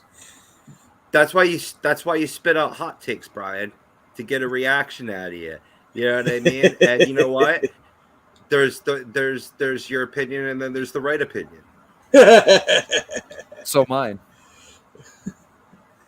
Or maybe I have that reversed. Well, you know, I thought you were going to say Claude Julien, Dylan, because that's been a name that's been brought up. I think that could serve as a good, you know, discipline. I think the Flyers really need. You know, that I think that they could get from a Rick Tocchet. And we've even discussed the potentiality of Tortorella as well. But I would prefer Julien to Tortorella, even though you know, it's kind of that ilk of coach is what this team could really need right now. I don't know. I mean, it's not because he's a former Flyer, but I just from his former coaching stops, I think Rick Tocchet could provide that too, though, in my opinion. Yeah, I'm all for it either. Claude Julien would be my number one as well. Kirk Muller would be a good one too. I forget, where did Kirk Muller? Did he coached in Washington, right? No, I think it wasn't Muller. He took over for Julien for the Habs in the playoffs, right? When he had the Right. Hart- Yes. No. That was Kirk Muller took over. That was Descharme, the dude who just got fired from Montreal this season, got replaced with St. Louis. Took over for Julien. Okay. I want to say Kirk Muller was Washington before Torts. no, Or that was Trotz? Cassidy. Sorry, Trotz. Cassidy was before Trotz, and it didn't go well. He was the assistant to their previous head coach. Oh, Hang on, I'm pretty sure Kirk Muller was in Washington. I think Scotty's got the cape on. Where's Chris? It might be time for a bit of Superman. And let's see here. Dylan also said Lehman from Providence could get a shot with his successful program, but a college coach risk is too soon after the Hackstool experiment. Yeah, we're not completely removed from that. We're only about 3 seasons off from when that happened. So I don't know if the Flyers fans would be too excited to see another college coach come to Philadelphia. By the way, I didn't touch you there, which is the great name, by the way. It said Facts. I guess he was talking about the conversation we were having. That was weird because I heard half of that, and the first thing when I tuned back in was I didn't touch you there. I'm like, what the hell are you talking about? No, Mo. Sorry. No, you're good. It was Canadians. He only coached for Canadians. I knew it was a red, white, and blue team. I just didn't realize it was them. Yeah, Canadians. Yeah. That's Yeah, right. so you were right, Robbie. Again. But But I wasn't Again. wrong. It was Descharme took over as the interim head coach when Julien was fired. You're right. which was Oh, that was the fired. following They were season. fired together. Yeah, following season. They were fired together. Yeah. And then, well, Moira, yeah, it's like Rob said, it's actually going okay. The Flyers are up 2-0. I mean, right now it's 13-8 chances in favor of the Golden Knights, but the Flyers keep them off the board. So there you go. I'm usually better than this. I'm ashamed of myself today. Got to hit the books. Dylan saying he coached I need to Carolina. get some sleep. He coached Carolina and for an assistant for the Habs. And then Anthony's saying Allen is on the trading block. Jake Allen, I'm not surprised. I mean, with teams looking for a goalie, I mean, Jake Allen may not be the worst option in the world. He has plenty of playoff experience. If you could get him as maybe a backup to your starter, I could see that happening. And then Marty Jones is supposedly on the block as well. We'll see if a team kind of reaches out to the Flyers about him. True. It would be a bad idea to maybe give Sandstrom some time up here. Yep. And, I mean, Marty Jones has plenty of playoff experience being a former starter for the San Jose Sharks. So, again, not a bad option if you're looking for goaltending and you're probably going to make the playoffs. So, that possibility's there. Right. For what goaltender talent the Flyers have in their system, you almost have to trade Martin Jones because you signed him thinking that you wanted a more of a veteran backup as you pursue like a strong playoff run. That's not happening. So what point is Jones on this team for? It was a 1 year deal, right? Not two. Yeah, It was the 1 year yeah. deal. It was Yeah. a 1 year deal. Yeah, so you got to trade. You almost have to trade Martin Jones. Yeah, I'm totally comfortable with the idea of bringing up Sandstrom and just seeing what we got with him too. Because we've only ever had a few snippets of him at all, and I don't even think it was during the regular season. It was during the preseason. So the Flyers just got called for too many men on the ice. Oh, looky here, another VGK power play. Hopefully it goes Sounds like the a way. terrible sponsor. Yeah. Sounds like a radio station sponsoring their power play. Welcome to the WVGK power play. We play the shittiest music in Vegas. I just got a crappy email. Delete. Dylan saying, we as Flames fans talk so much shit on Ben Sherritt because our GM was interested in him. Then when we played the Habs, he scored 2 goals against us. Speaking of that, goal for the Golden Knights on their power play. And I believe it was Pacioretty. No, it was Dandanov. Never mind. Oh, well. That happened. Well, you had to figure they're bound to score. I mean, they've been given a plethora of power plays here. That's true. And in the slot, too, no one really covering Dadonov. No one trying to get in front of his stick, get into that passing lane. They just left Marchessault right down there, too, by himself. Yeah, Eichel and Marchessault going to get the helpers on that one. And look at that. Good awareness on Dadonov there to just kind of find a little bit of room right there. Hey, Brian, who was that defender that was flat on his belly there in front of the goal scorer? Was that Provorov? I believe It looked like it's an just like Sanheim put his jersey on upside down. It looks like an upside down 6.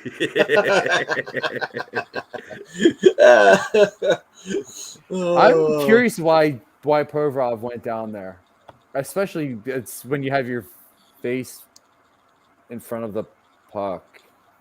I don't know. I guess he thought he was going to stop it when he went down. But if you saw the way he went down like face. I know. Like no other part of his body could have touched a puck except for his face. I know. I know. I'm not saying it was the right thing to do. It's just it was. I guess I'm trying to figure out what he was thinking there, and it's hard to do right now because that was a really stupid thing to do. That was silly. Silly. But that was a great play by the Knights overall. Dadonov playing with the head on the swivel, finding a little bit of open space, and Marchessault doing what he does best. Yep. Keeping his eye open and finding the open man. I mean, I would say that the Panthers are still kicking themselves over it, but look where the Panthers are, so I think they're kind of okay with Marchessault being in Vegas now. But I do have one more question because I'm probably going to bounce out of here in about 10 minutes here. So, Don, Eichel has an assist. Is that $50 for everybody? I don't know. That's a good question on that one. I will hold him to that 100. I'm not sure about that. But hey, I'll support it if he does. I'm not. Nope. I'll take 50. You didn't say point. You said goal. He said $100 for a goal. I'm Right. curious if he's going to pay 50 for a point. He wasn't paying 100 for the goal. I was going to pay 50 for the assist. What are we even talking about? Dylan say Panthers revived Sam Bennett's career. They absolutely did. Yeah, they did. Oh man, that is that team's going to be fun to watch in the playoffs. As long as they don't win the President's Trophy, they got a shot to get out of the first round. As long as they don't do that, they'll be okay. I mean, I believe in that President's Trophy curse, and then I don't. Because there have been teams that have recently won, even with, winning the President's Trophy. Like, it's weird, because there are more teams that win the President's Trophy that don't win the Cup versus, going the other way. But, I mean, I think one of the last teams to do it was Chicago. I think, didn't the Kings win one as the number 1 seed? Nope. As a President's Trophy winner? I know they did it as an 8th seed when they won their first one. No, they won both of their cups as actually lower seeds. Not as a wild card. The second time they were 3rd place in the division, and then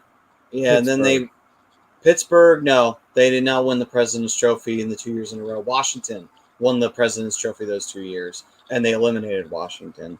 I know as soon as Washington stopped getting the President's Trophy, they finally won one. The last President's Trophy winner was in 2013, and it was the Blackhawks in the lockout shortened season. Okay, so it was just the Blackhawks then. Okay. Yeah, that's the only team that. Yeah, I think that's the only team. Well, didn't they do it in 2010 too as the President's Trophy winner? Weren't they the President's Trophy winner in 2010? They were the second seed in the West. The Okay. winner of the President's Trophy that year, was it the Sharks? I think it was the Sharks, and they swept them right out of the Western Conference Finals.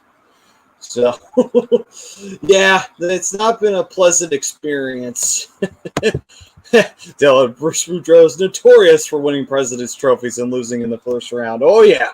Oh, yeah. Yeah. I found that out a couple times. Oh, yes, the Wicked Witch of the President's Trophy. She curses you. She gives you the kiss of death every year. And then, some teams have risen above it. Some. Most don't. Most fall victims to it. Wait, who did you say won it in 2010? I'm looking at it 2010, the Blackhawks were the number 2 seed in the West. I think they were the number 1 seed in the West. They were the number 2 overall because Washington was the President's Trophy winner in 2010. Canucks in 2011, 2012. Blackhawks again in 2013. Bruins in 2014. Rangers in 15, which I think they wound up losing to the Kings that year, right?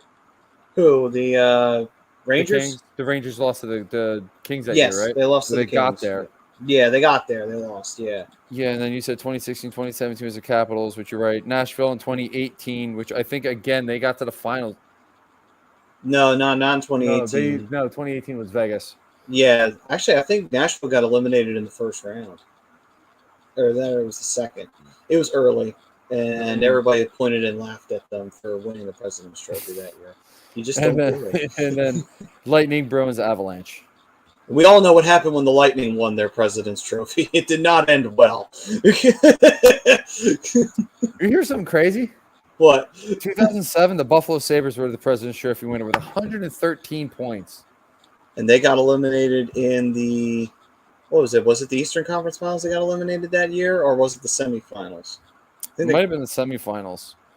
It doesn't matter because we all know who won in 2007. That's true. That's true. Yes, sir. Well, Ottawa's even won the President's Trophy. It's like one of the 2 banners they've got in their building. The other one being that Eastern Conference title in 2007. The sad part is this is probably true. It's like, yes, we won the President's Trophy. I think it was 2003, and then they proceeded to get their asses eliminated by New Jersey in the Eastern Conference Finals. Like, wow, good job, boys. Worked so hard just to lose to the fucking Devils. Good job. I hate when I'm wrong. Happening too often tonight. I get used to it.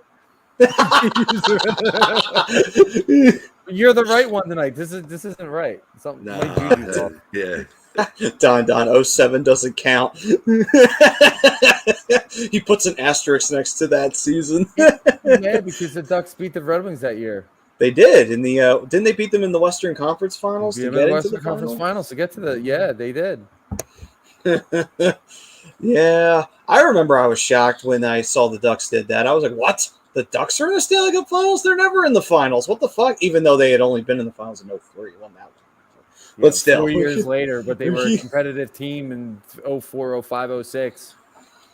Yeah, as a young hockey fan, I was stunned that the Ducks got there, and even more shocked that they won. To be honest with you, They were the better team in the finals. If they had wound up losing to Ottawa, I would have been how Don feels right now. Okay, I'd be salty too. But Detroit came back the next year? In 08, It was 08. They came back and did the same thing to Anaheim. So that's true. Then they did go on to win the cup against Pittsburgh. And so you can't be that salty.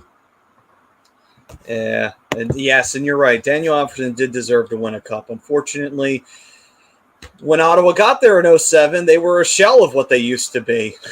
they were way better back in the well before 2007. If they had gotten there, like say in 03, 04, 05, we're talking a different story there because those Ottawa teams were fucking frightening. You didn't want to go up against them.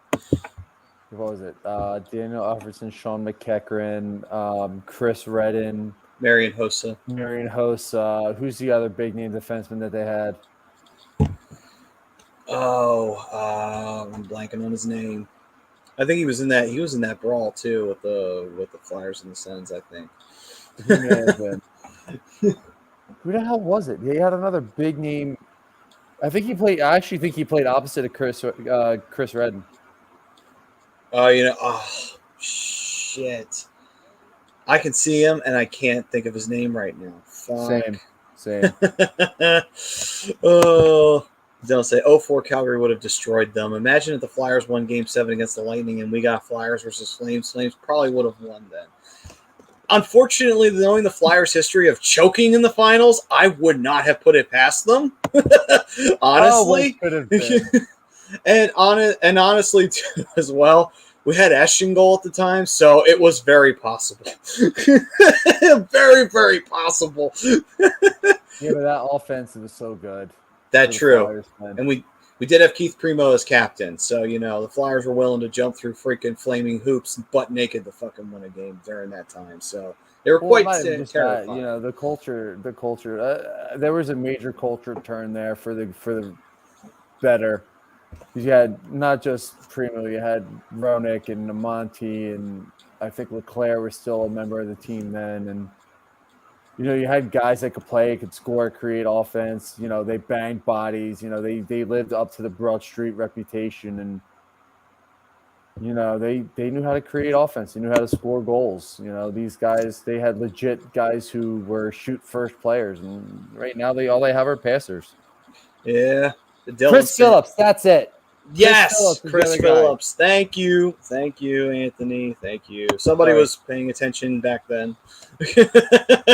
Sorry, I just saw that, and yeah. But Dylan was saying it would have been Esch versus Kiprusoff, and Kiprusoff was having an amazing year that year. Actually, did he win the Vezina that year? I don't know if he did or not, but he might have. I think there's a little partner behind the glass that usually go, do his little Kipper impersonation right behind him. Yeah. He won the Vezina that year. Tom saying, yo, what's up, Tommy? Yo. Yeah, 2004. What a magical time that was in the NHL. The Flyers were good. The Flames were good. The Flames shocked everybody by eliminating the Detroit Red Wings in the semifinals. Then they shocked everybody by winning the Eastern Conference Finals. I think they beat the Sharks to do it. What a fucking surprise. And then unfortunately, good old Tampa came in and ruined everything. Yeah, Matty, he was second in the Vezina in the 03-04 season. Oh, okay, gotcha. He won the Vezina in 05-06. Okay, so it's the following. Okay, gotcha. All right.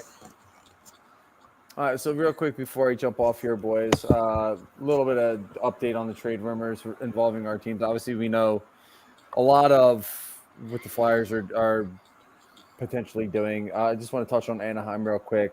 Pat Verbeek really trying to push on moving some of the UFAs, upcoming UFAs, guys like Raquel, who's been linked to Toronto,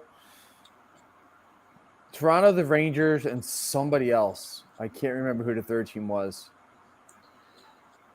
But that could be a huge loss for Anaheim moving forward, depending on the return. I hear Lindholm being shopped. I'm going to touch on that one here in a second. Josh Manson, another one. I'd be okay with Josh Manson being traded. He can get a decent haul for you. 31-year-old UFA. Plays physical game. And the reason why I bring him up is, and I want to get your guys' thoughts on it, is what if he's traded to the Flyers? I would be surprised because usually we don't get things like that. But he hasn't been great over the last couple of years, but the one thing that he brings on a constant basis is a physical game. And that's something that Anaheim needs. And he's still, or Philly needs big time, is a guy, big-bodied, physical defenseman, and he's a solid second pairing guy that, you know, he brings that edge every night, and he can get guys going, and that's something that we're not seeing from this team, especially first shifts of the game here, is a guy laying a huge hit and getting this team amped and getting them going. That's something we haven't seen in a while from this Flyers team. I mean, Dylan's point here about Lindholm, and I'm going to jump on this one real quick, Maddie, before I let you respond. sure. Is with Lindholm, yeah, I think the Ducks have to re-sign him. They absolutely have to re-sign him, and that's because one, he's the better player between him and Manson in both facets of the game.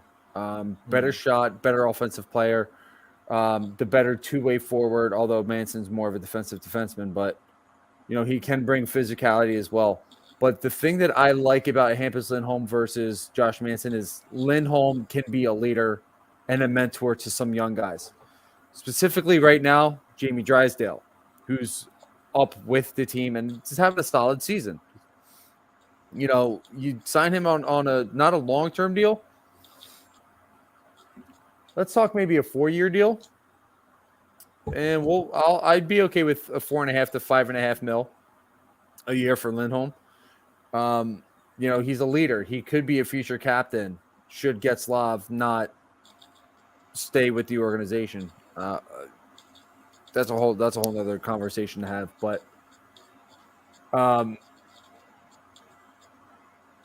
you know, another name I'm hearing is Max Comtois being available.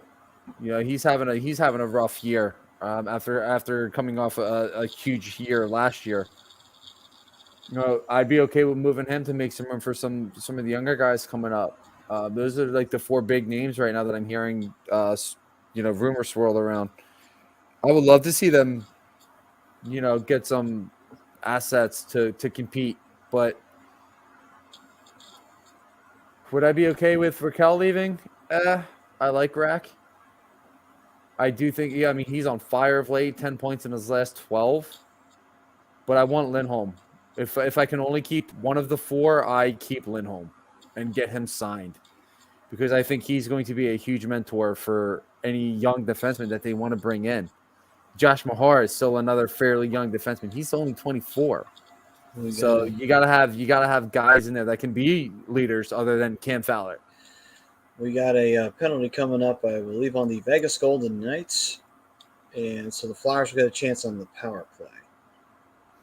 But, you know, I mean, it's an interesting period for the Ducks, you know. I mean, you're seeing that transition from holding. But, you know, it's an interesting period, you know, when you're going from one era to the next, you know, and you're making some changes here to say, okay, we're getting a little younger, you know, or we're getting some players that are not necessarily performing in the system, and we're going to move on from them and, you know, switch things up, mix things up a little bit, see if who's ready to go, who's not ready to go, you know. So, yeah, when teams go through that, it's always an interesting period. But to answer the Hampus Lindholm thing, would the Flyers be interested in getting a big physical defenseman? Of course they would. Should they? I mean, you've got Risto, who does bring that edge to the game. However, though, you don't know if you re-sign him. Who knows what he's planning? He might want to leave Philadelphia because he may not think the Flyers are going to be able to make the playoffs even the following season. Maybe. So maybe he'll leave. So I could see the Flyers looking into it out of fear of that. And then if you get him and you have Risto, then you have 2 guys that can lay the hit down on the back end. So for Philadelphia, that wouldn't be the end of the world for them. I think they'd be kind of happy with that, honestly. Yeah, but Robbie, I want to get your opinion on and this is obviously something he's not linked to Philly, but what your thought process would be on a Josh Manson coming to Philadelphia. If it increases size, I'm for it. Just to put it simply, you know, I'm for it, and to get a new mix, fresh players in, I'm for it. And if it lowers your cap hit, I'm even more for it. I don't know if he lowers it, but he doesn't have an outrageous contract. Let's just put it that way. Right on. So yeah, I mean, I'd be open to it. I'm open to Joel Farabee playing pretty well on this top power play line. Had a nice play in front of the net there on the power play. Actually, the power play showed a little signs of life despite not putting one behind Lehner yet. All right, boys. On that note, I'm gonna bounce on out of here. It's always fun. It's always a pleasure. Go get some rest, brother. I gotta get some freaking sleep. All right, dude. You go get some rest, man. We'll see you next week, brother. All right, boys. I'll be in touch, Matty. I got some news for you, so we'll talk after the show. Oh, okay, dude. All right, boys. All right, man. Take it easy, brother. Peace out, y'all. All right. So that was the Darkwing Brian Daly. And now it is me and Robbie here going to finish out this bad boy. And still 2-1. Flyers, unfortunately, were not able to find the back of the net on that power play. But, hopefully they can, get something going here late in the second and try to maybe get back their 2-goal lead. Fingers crossed. Maybe they get their 2-goal lead back before the period's up.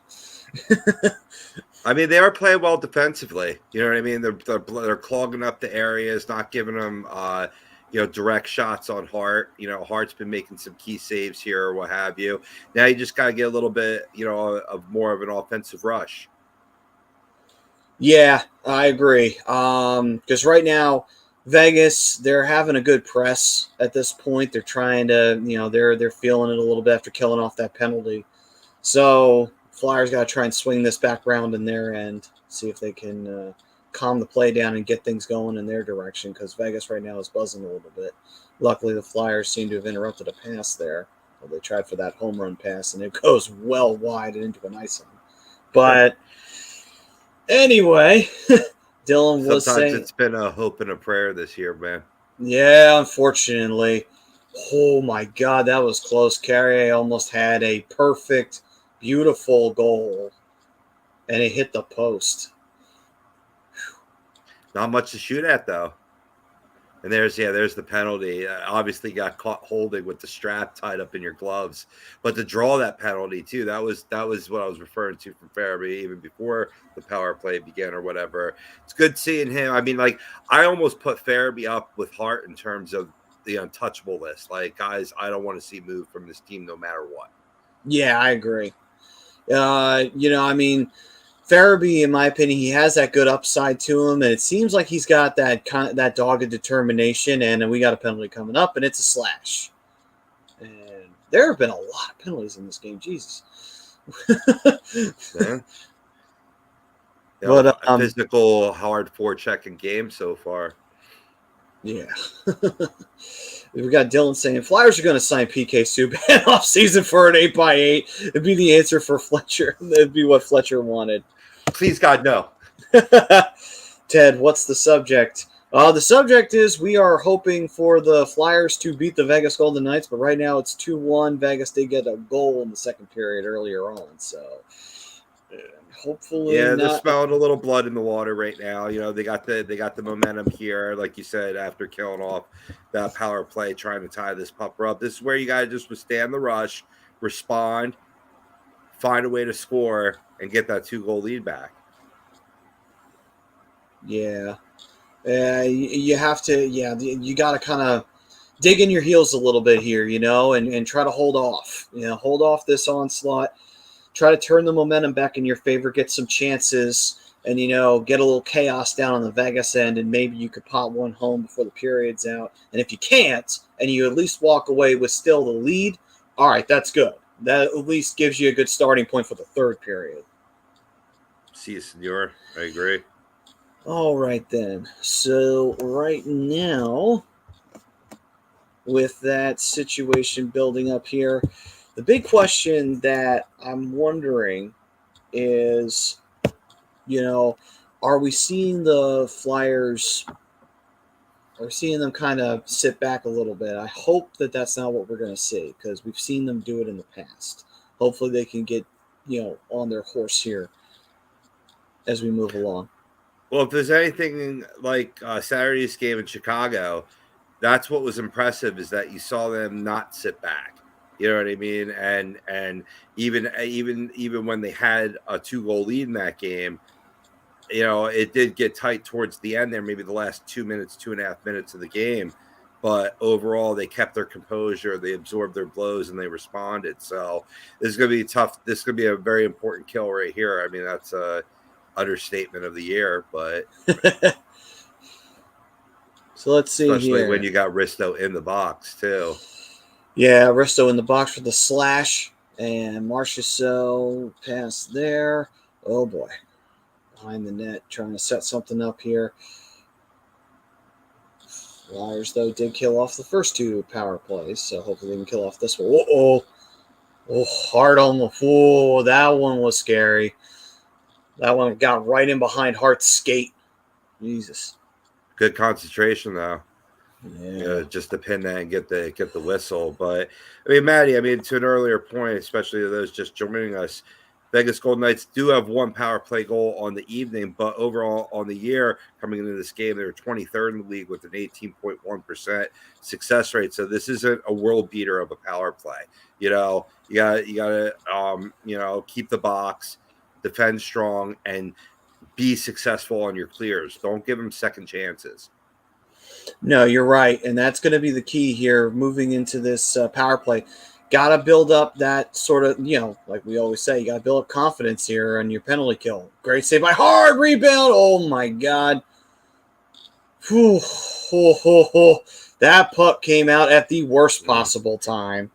He loses his stick a lot too. Yeah, he does. Stronger. He doesn't, you know. Yeah, you're right.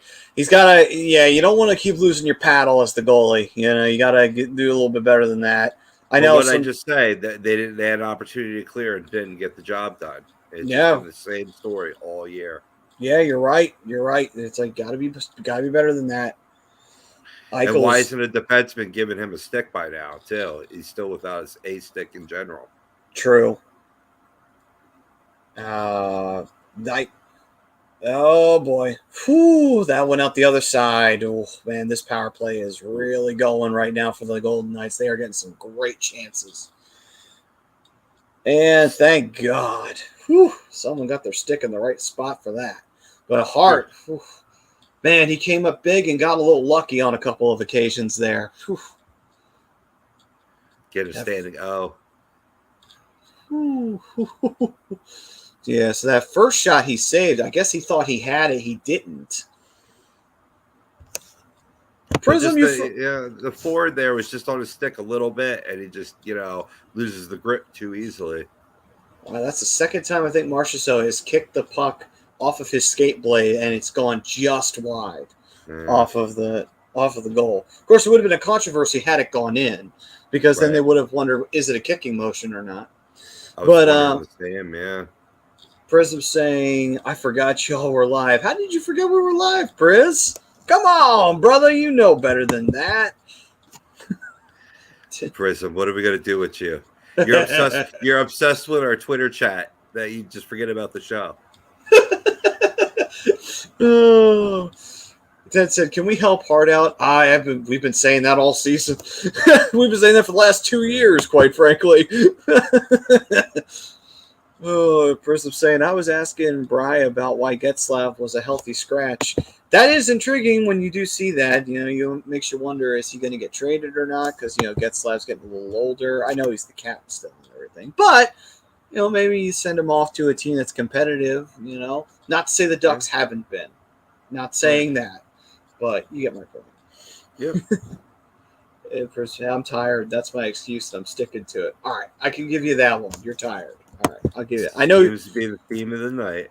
Yeah. And I know Prism works like 7 days a week, 24 hours a day. So I get that. I get it. So let's see here. Oh. Jesus. Pile up in front of Hart. Luckily, he had it.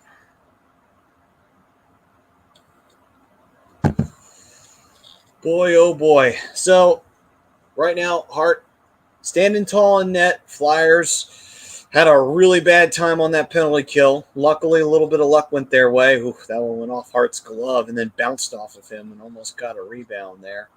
Luckily, Hart got it. Jesus. Yeah. Made good concentration to find that puck there, though, in the scrum. For the 5 days a week, 15 hours a day, but you're close. Yeah, hardest working man. Probably the hardest working man in all of Texas. That's saying a lot. That's a pretty big fucking state right there. Big defensive zone draw here for Giroux. Why are you cheating? Yeah, I know. Sons of bitches. Let's Little false start on the draw. Oh, come on, ref.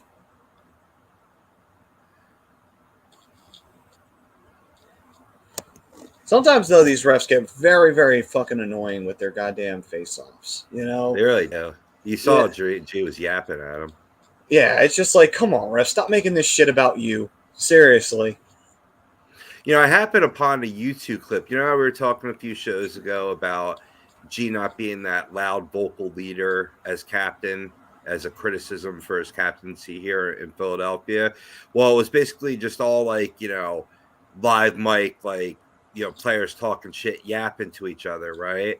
And one was the outdoor game where he had the winner get there against Pittsburgh.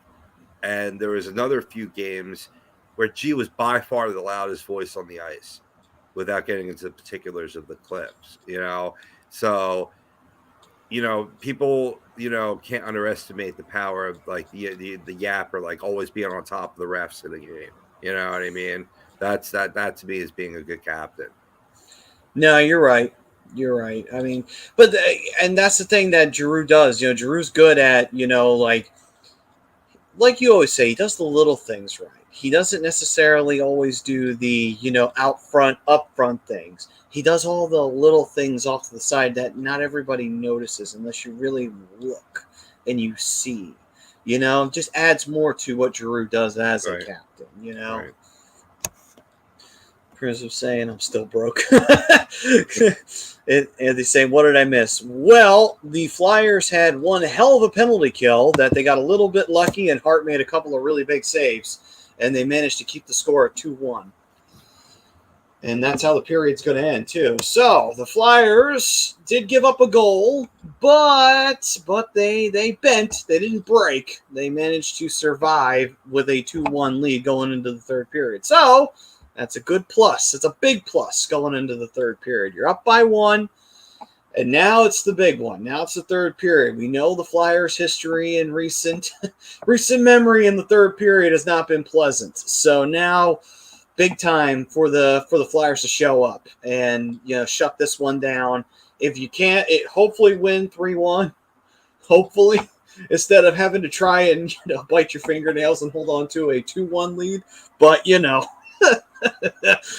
But we'll see as the third period picks up. Until then, though, that's the end of the second period. And the second period sponsor is All Campus, run by the one and only John Coyle, who does the rant booth. Yeah, All Campus OC down in Ocean City, New Jersey. They got some great stuff there, too, and they're giving off, you know, they give some great deals, too, as well to everybody. Currently, right now, they're giving 25% off of everything in the store, including their team cornhole sets, hats, shirts, you know, so go check that out. And check out the rant booth as well, you know, and check that out, see what John's doing there with that. And it's a great show. It's a great place. You wear your team colors of pride. So there you go. All right, then.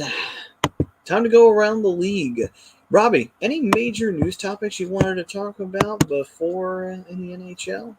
What I wanted to get into, Manny, was I just wanted to give a little whip around, little live update of a really busy night in the NHL and some real barn burner games. If you're just joining us, obviously Flyers up 2-1 over the Golden Knights after the second period of play. Also at the end of the second period of play, Panthers 3, Penguins 2. This is a game I was very highly interested in tonight. Two, you know, tops in the leagues in the Eastern Conference. Anthony Duclair, Aaron Ekblad, and Sam Reinhart are your Florida Panthers goal scorers. For the Pens, Jake Getzel and Brian Rust have tallied to make it 3-2 Florida. Also, at the end of the second period, up at the Rock, Avalanche, a little East Coast trip visiting the Jersey Devils. Maddie, that game's tied 3-3 right now. Devils been playing pretty well lately. Wonderful. That's exactly what I want to hear. The Devils are playing well. I figured I wanted to get a little anger out of you, a little excitement for the folks.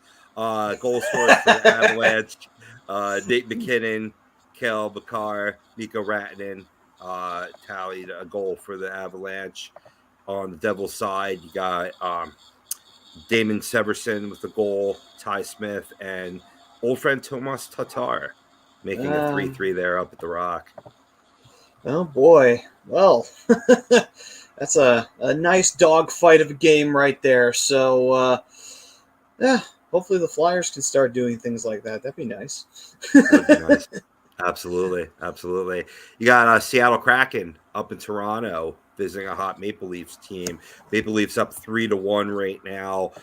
You got Kraken have Carson Sose as a goal tally for them. William Nylander, Austin Matthews, and John Tavares are your Toronto Maple Leafs goal scorers to make Ron Frank Vespi thrilled. He's not the biggest fan of the Toronto Maple Leafs. Coyotes here. Don, what's going on here? 6-1 Coyotes. Oh, for the 7 minutes, 40 seconds to go left in the second period. Just 3 goals apiece in the first and second period. Jacob Chikron has been a topic of trade line discussion, Maddie. He's got 2 goals in this game. I know that, he has been the big talk for them. And, I mean, it would make sense for him to get the hell out of there as soon as possible and go to a team. But, I just got to say, Don, shame on you. Seriously. You're going to really lose that? Come on. Even we didn't lose to the Coyotes. And we've had one of the shittiest years in recent memory, and we didn't even lose to them. Come on. You're better than that.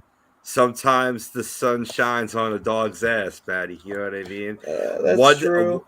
One talented player I know from the Chicago days, Nick Schmaltz, 3 points on the night, 2 helpers. For the Red Wings, their 1 goal comes from Robbie Fabry, who's been pretty solid for the Red Wings there in Don Don's Detroit. Wow, man. End of the first period. Tampa Bay Lightning 3, Winnipeg Jets 3. Now there are a lot of goal scorers. A lot of goals being scored tonight, Maddie. Was this the 80s? Jesus. Friggin' 3-3 on that game, and it's only 1 period? Yeah, first period scores for the Lightning. Victor Hedman, Alex Killorn, Ryan McDonough. For the Jets side, you got Mark Scheifele, Adam Lowry, and Paul Stastny are your goal scorers. 3-3, that's another barn burner. A lot of good. I mean, I almost wanted to pick a game from tonight to be my game of the week for our shootout section, but I saw a wee bit better of a game later on in the week that we'll discuss then. All right, then. All right, we'll talk about it. That'll be later on when the game is all said and done and we have our final here in Philadelphia. Si, senor. End of the first period, no goals scored in Dallas Stars versus Nashville Predators out there in Smashville, coming off their outdoor game, which was a really nice turnout. Good for the city of Nashville, too. Minnesota Wild up 2-0 on the New York Rangers at the end of the first period. Your goal scorers for the Minnesota Wild, Joel Eriksson-Ek and Ryan Hartman, again, putting up. Let's see what Hartman's goal tally is, because he gets a lot of heat on Twitter, or the Flyers do, in terms of how they traded Ryan Hartman, a guy that really maybe had a career high in goals of 14 coming into the season. Now, as a goal tonight, is 23rd of the year. Wow. He is having... Well, is he playing on the same line as Kaprizov? I don't think so. I could double-check that, though, really quickly, actually. I'm just wondering, because, I mean, I know that's impressive, and I'm not taking anything away from him. He should still be impressed. It's just one of those things of, is that the reason why? because we all look at it like, why couldn't he have done that with us? And be like, well, think about who he's playing online with. Like Tyler Kennedy is a perfect example. I always go back to him because he played on the same line with Crosby. That's why he looked like he was a freaking all-star. Then he went to the Sharks and he faded away out of existence. So currently right now, Ryan Hartman is centering Kaprizov and Zuccarello. Yeah. All right. So I think that gives us all the answer we need. He's working with Zuccarello and Kaprizov. With working with those two, you should be able to get your goals up. So, hey, good for him, though. He's working with two really great players, and Minnesota's doing some good things right now. I mean, hell, at work, I wound up bringing up a couple of Minnesota fans because it was the same night the Flyers lost to the Wild because, Oh, right on. Yeah, and I told them, I was like, listen, I think you guys are probably going to be the surprise. I think you guys are going to go to the Western Conference Finals. I think people are going to be shocked, but you know what? The team is good enough to do it. I think that team is a frustrating enough team to pull it off, honestly. Absolutely. Out in St. Louis, Ottawa Senators visiting the St. Louis Blues. That game's tied 1-1 at the end of one. Stutza from Ottawa Senators, just continuously to light up the lamp there for Ottawa. He gets another goal tonight. David Perron for the St. Louis Blues is your goal scorer there. It's a nice one, Maddie, too. I think this is the real reason why Brian had to leave for the show, because this is a tightly a tight contest between Brian's Ducks and Prism's Chicago Blackhawks. Blackhawks up 2-0 right now at 8:50 mark of the first period. Early goals from Dylan Strome and Alex Burkett have put Chicago to an early lead there. I'm sure Prism is talking shit in the Twitter chat as I speak. Is it sad to say I kind of want the Blackhawks to win that game? Prism was pretty quick to jump in here too, by the way, to give us that scoring update. Right on, that's great up. But and then Dylan's Flames out there, Calgary, hosting the Washington Capitals at 9 p.m. Actually, just about to have the opening face-off there in Calgary. Yeah. Well, good luck to the Flames on that one. But yeah, Prism. I want to see it. This is like see the shit talking. Oh my god, that would be great. That would be funny as hell. Oh, I'm gonna jump in the chat and just leave a bunch of turd emojis. Oh, perfect. To represent the shit talking. Oh. All right. So with that, very busy night going on here. And you know what? While we still have the time before we jump back to it, before we get into the final period of hockey between both teams, as of this moment, I'll give us a standings update. Obviously, these standings will be changed before the night is over. And Dylan saying, I'll take a Flames loss tonight if hockey gods give us the win Thursday against Tampa. All right, that's a fair trade, I think. It's they're facing the Capitals. It's not really like, we really need them to lose. But it's like our season's over. So it doesn't matter. All right. Let me take a look here. Standings for the NHL. Pop that bad boy up and let's give ourselves a quick look at what we got. Like I said, though, this will definitely change before the night's out. Oh no! The person saying I made a dad burn. Burn. The fact that you said burn automatically makes it dad anyway. So.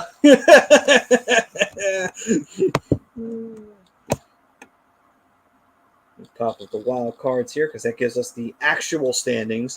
For some reason, the NHL just when you hit division, it doesn't give you the wild cards; it just gives you the division, which is fucking annoying. It's like, can you just give us the fucking wild cards, please? You had to fucking complicate this shit. Why couldn't you just fucking make it simple? Couldn't you? Well, when has the NHL ever made anything simple on anybody? Anyway, let's take a look here. See what we got. in the standings right now. And starting things off out west at this particular moment in time before all the results are in. The current situation in the Pacific is Calgary is at number 1 with 75 points. LA is at 71 and number 2. Vegas is in third with 68.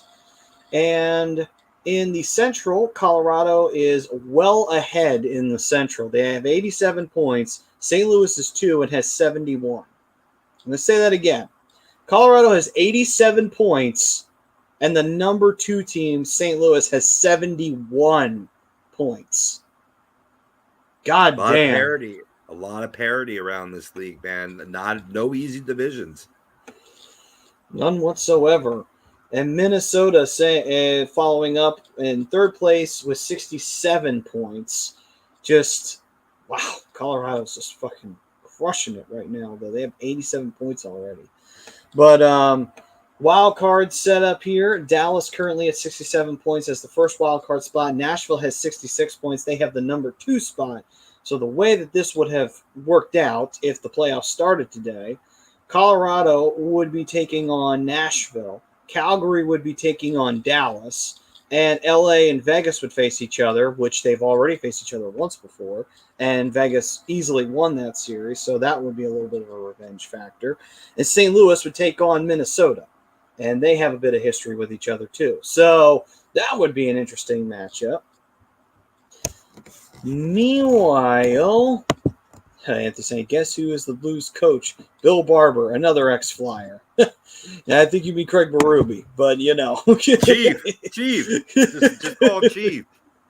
You're right, though. Ex-Flyer. Of course, if you look up anything on YouTube, you'll actually see Craig Berube literally just beat the piss out of people, which is always fun to watch. See him get into those fights. Freaking just blood is just gushing out of his fucking side of his face, and he's just like, fuck that motherfucker. And then Dylan saying, Flames beating the Avs Saturday in OT felt like a playoff game. Need that as a Western Conference final. It may very well possibly be if the Flames can get out of their division and Colorado can get out of theirs. All right. In the East, the Metropolitan Division, Carolina at 83 points leads the way in the Metro. The Rangers and the Penguins both have 77 points. But because of the row being in favor of the Rangers 31-28, they take second place and the Penguins take third place. In the Atlantic, the Florida Panthers have 81 points. They are first place, but Tampa is 2 and they have 80 points. So just by one little point, Florida is ahead of them.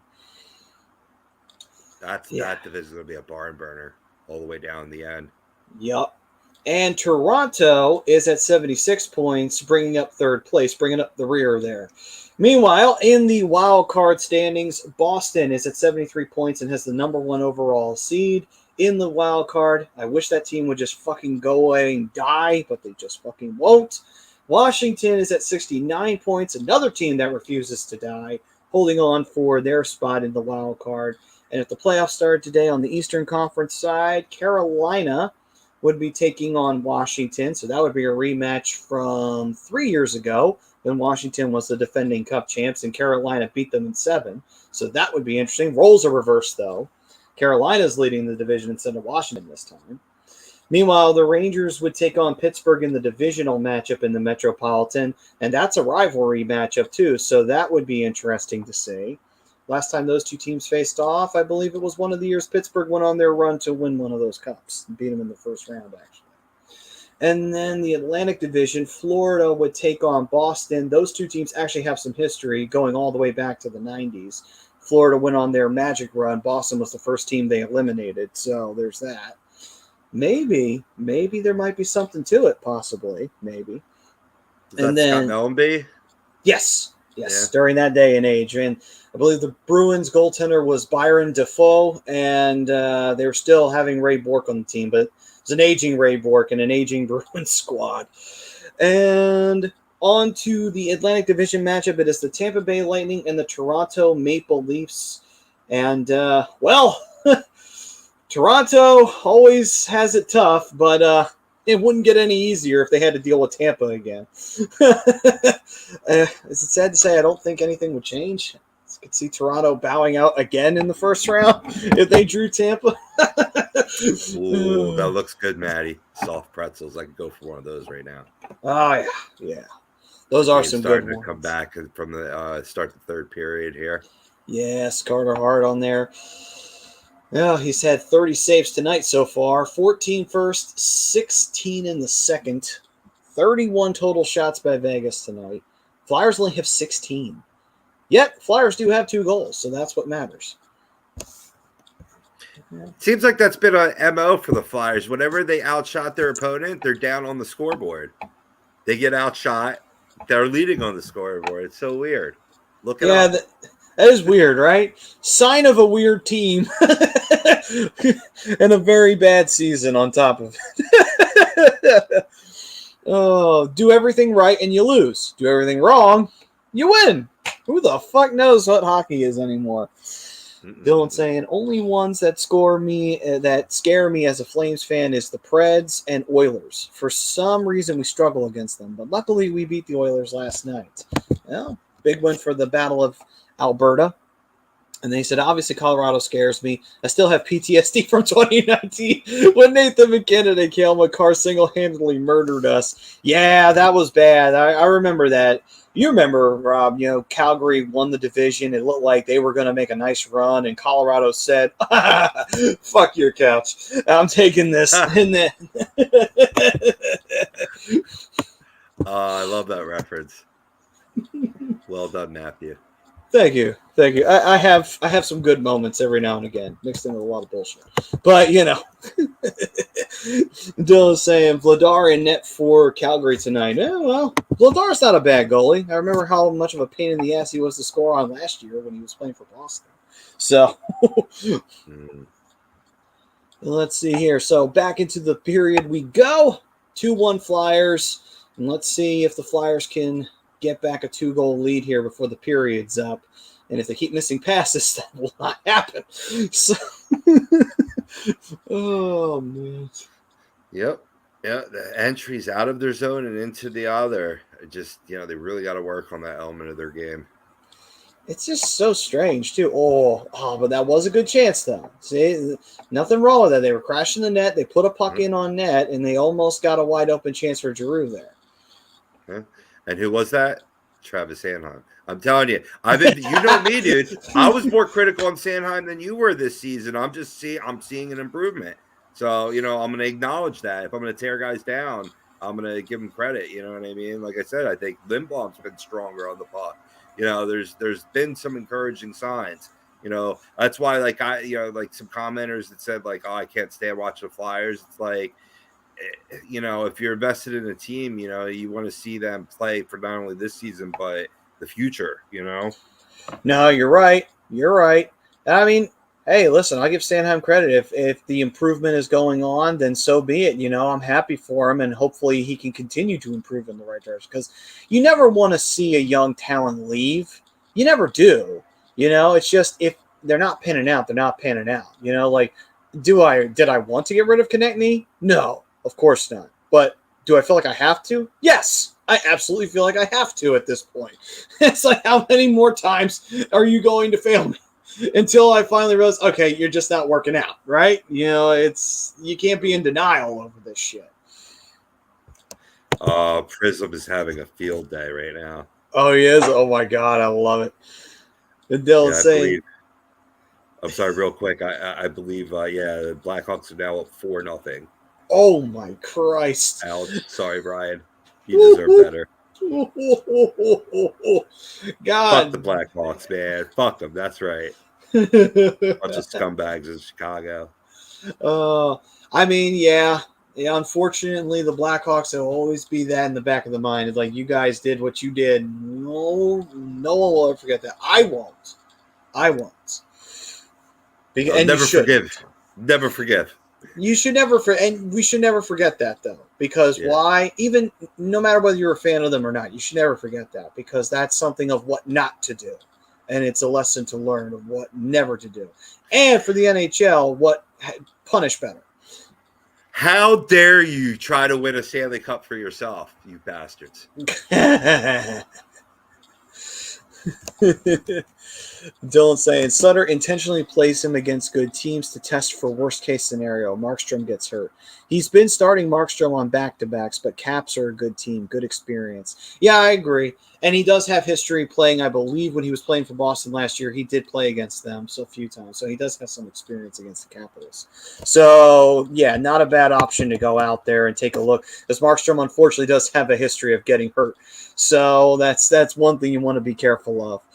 Prism saying, no, she doesn't. And then he goes to say, Poe, if you're drawing a line in the concrete, there ain't sand. You should have, Pris, if you went back and heard like our early years here at ATD Radio, I was the biggest Blackhawks hater. You have turned me around on him so much because you're, loyal, just part of the show, that I'm like, all right, well, I'll root for Taze to come back from whatever medical affliction he has. I'll put away my beef with Kaner, for the sake. But I was an OG Chicago Blackhawks hater. Hey, listen, I was right there with you until they won the cup for Timonen, and then I softened on them. Like, they won a cup for Timonen. I can't hate them now. I can't. They've redeemed themselves in some capacity. And then Jesse's saying, I hate the Flyers. It's easy to do that. Although tonight they are winning, for now. Your fingers crossed. Fingers crossed. Oh, and then Prism saying, well, on that front, yeah, we deserve shame. Oh, yeah, true. And then he said, say it ain't so, Poe. You don't understand the hate. The hatred runs deep. Like, I really wanted that cup. I wanted that cup so bad. It would have, I'll putting all kidding aside or whatnot, my mom was real sick at that time, and it would, it felt like magical. And if you were following that playoff run, should have the Flyers have been where they were, Maddie? No, not at all. We should have lost in the semis to Boston. Right. And that's usually when shit happens. Cinderella story, guy out of nowhere comes up. You know what I mean? Let's see here. Prism saying, they said me, not me too. Yes, I was one of them. Rob remembers too. I hated them as well. They said, I gave y'all the cup if we could have gotten 3 in a row. Well, hey, listen, if that had been the case and you lost in 2010, then won 3 in a row, hey, listen, I've said this before. I'll say it again. I just want one. I just want one for the Flyers. And then after that, you can win the rest. I don't give a shit at that point. I just want fucking one. Oh, I'm not greedy like that. Jesse's saying, my poll question would be, I'm 21. Will I see a Flyers Cup in my lifetime? Agree or disagree? Well, since you're 21, that is a little bit trickier. It's a little bit trickier to answer that one than if, like, say you were, like, 70. If you were, like, 70, I'm like, ooh, I don't know about that. I'm sorry, man. That's a hard disagree. But in Jesse's case, I'm going to agree. If you notice, like, all throughout sports in terms of these classic droughts, right? When do they usually end? Right when you get to that point where it's like been, 70, 75, 80 years, you know what I mean? That mark there. So if you want to look at it that way, 30 years, maybe 35 years, they'll win it by then. And you'll be 56. So yes, I agree. All right, then. And I agree, too, because you know what? Even though the Flyers have stumbled and bumbled over this last decade, at some point a blind squirrel finds a nut. What was it you said, Rob? Sun shines on dog's ass at some point. Broken That's clock right. is right twice a day. Exactly. Who knows? Exactly. I mean, you got a guy that could be a franchise goaltender here in Philadelphia. You got, 56. Think about that. That's closer to my current age than your current age. So, very good. For me, if the question's for me, I don't know. I think I might have to disagree. I don't know if I'll make another 35 years. I'm 28, so I don't know. Even I'm debating at this point. You're good. Okay. And the Flyers do have a power play opportunity here. Nick Waugh got called for a interference, and that was interesting. Lehner decided not to cover that puck. But anyway. But here's where you got to get tough, man. This is where you got to get that 2-goal lead back. Right here, you have a power play. You have to have a clean entry on a team that's, middle of the road, 18th in the league in penalty kill. Yeah, that's true. Dylan's saying, when the Flames win, I can die peacefully. Yeah, I know, man. It's been a while. 04 was a while ago, and that was a team that I was actually hoping would win that year because I really did not want to see Tampa win after them beating the Flyers. But good puck movement. Good puck movement right now. Yes. Keep it in the zone. Ted saying, we had an awesome team in 2010. We were just getting our big guns back in the playoffs. That's true. We were dinged up in that Devils series, and we were able to beat them. And then, yeah, I agree. Should have helped them there on that board there in the corner. But yeah, we were dinged up in that Devils series, and then eventually we did win it, which was a good thing. Luckily, the Devils, they decided to graciously let us win that series in 5, and then we went on to get our guns back very late in that Boston series and pull off the big comeback. That's a shame. That was another good entry from Kevin Hayes in this game. If he can get healthy and help, increase that for the Flyers, that'll go at least a long way moving forward for next season. True. Dylan saying, I just need Ginla to be there to lift that cup with Craig Conroy. Yeah, sir. Those are some great players back in the day, man. Oh, great shot there. Just deflected wide. Yeah, Gilbert will forever be one of my favorite hockey players. Absolutely. He's probably my number one favorite player who didn't play for the Flyers. Would have been Yager, but because Yager played that 1 year. Sure. That's an interesting question. My number one non-Flyer. Well, I'm a little older than you, and I even saw a lot of his Oiler years or whatever, so I'm gonna have to say Gretzky. It makes sense. The great one himself, makes total sense. I'm almost forced into it based on my age group. You know what I mean? But Yeah, but hey, listen, Gretzky, the man will never be touched in assists. He'll probably be touched by Ovechkin in goals, but I could never imagine anyone getting through his assists. His assists are just holy shit. Yeah. Absolutely. Prism saying the Lightning versus Kings and Kopitar and company ruined Tampa's bid for 3 straight. Fuck the Lightning. Interesting. Yeah, the Kings, they're another one of those surprise teams in the Pacific that have not fallen off. You know what I mean? Brian's Ducks fell off a little bit. Your Sharks fell off a little bit, but the Kings have stayed up there. Yeah, the Kings are fighting, man. They're not backing down. I think a lot of it has to do with the arrival of a really good goaltender that I think might be the heir apparent to Johnny Quick, and Antti Kopitar finding his old game, and the young pups stepping up big time. Their top draft picks saying, "Hey, we don't want to wait 2-3 years to be competitive. We want to be competitive now. Fuck it." We're doing it now. Now. Yeah. Prism saying favorite current non-flyer. Favorite current non-flyer. Interesting. That's easy for me. Who do you got? McDavid. Big David. Okay, yeah, that makes sense. McDavid that's a good pick. Austin Matthews would be up there too, but gotcha. I got to go with the best player right now. Yeah, I'm trying to think of who it would be for me, because honestly, I haven't really thought about that too much, to be honest with you. Let's see. My favorite non-flyer currently right now.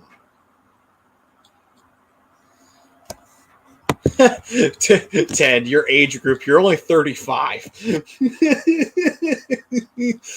Oh, what, referring to me? No, I think so. I'm a little older than 35, Teddy, but I like the way you think.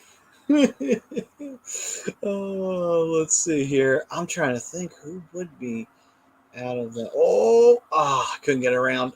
He tried to center it, and Lehner was on his ass. That would have been great. But good chance. Just set it back up.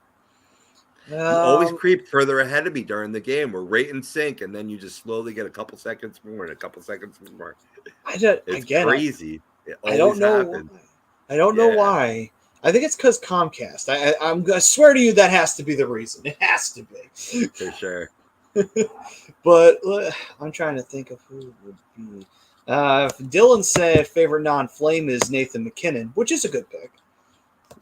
Anthony's saying Malkin is his, which is interesting. Mm-hmm. And let me think here. I'm still thinking. Give me a moment. This is going to take a moment. That's all right. I'll watch Farabee skate all day. Yeah. Prism saying favorite non-Blackhawk is J-Ro. Yeah, that's a good one too. Back to back. Oh, I'm going to be talking about Mr. Robertson in our shootout for sure. You know, just recently he's come into the league, but I do like him and I love his game. I'm going to say Kaprizov. I love that kid's game. Like, he is fun to watch, you know? So, you know what? I'm going to go Kaprizov as a non-flyer favorite. I like him. Yeah, definitely. That's a good one. Anthony saying I like Scott Stevens. Yeah, right. Scott Stevens could kiss my ass. Yeah, right. Fucking Scott Stevens. Ruined more good players' careers than anyone else. Yeah. Trevor Zegras, I'd throw up on that list too. In terms of talking about young talent, yeah, he's good. He's fun to watch. True. I do like Sonny Milano too. I think he's a fun player for Anaheim. Braden Point's really good too. And I will say Braden Point, I think probably would have been number one originally. But I feel like, you know what? I just like Kaprizov because I think he's the first superstar for Minnesota. They've never had one, and I think he will be.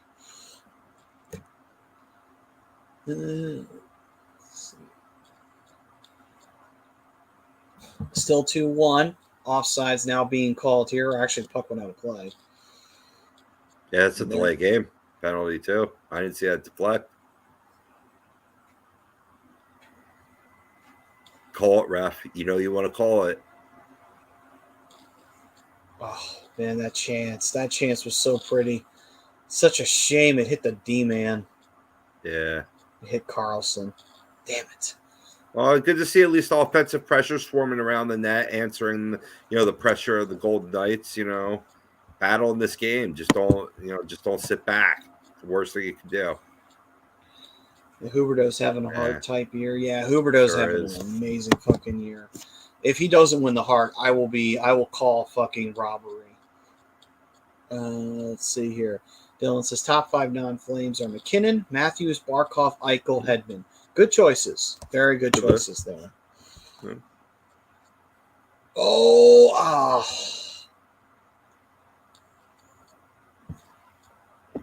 And Benny's is here finally. What's up, Benny's? What's going on, brother? Benny's Nation in the house. And right now, still 2-1. Hopefully it stays that way. And hopefully the Flyers can get another goal here. They've been getting a little bit of good pressure here on the Knights.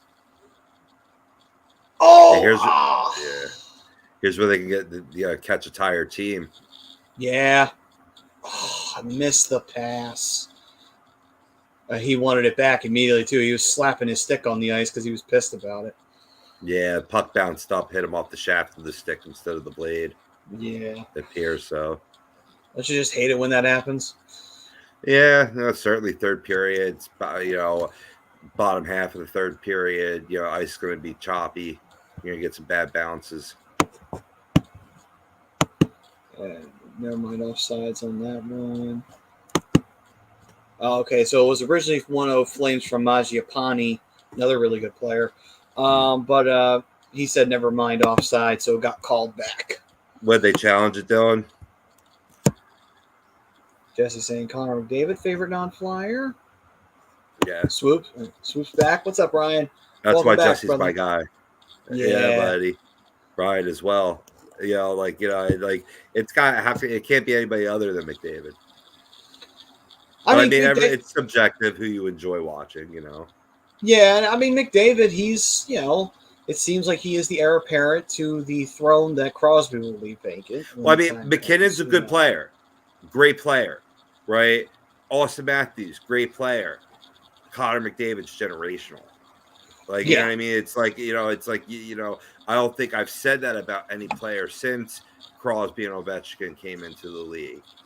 Before that, Mario and I mean, you could even say Yager as well, two of them being generational, but Gretzky, Bobby Orr, Gordy, you know what I mean? Like that elk or whatever. And I just, in my opinion, I think McDavid belongs amongst those players.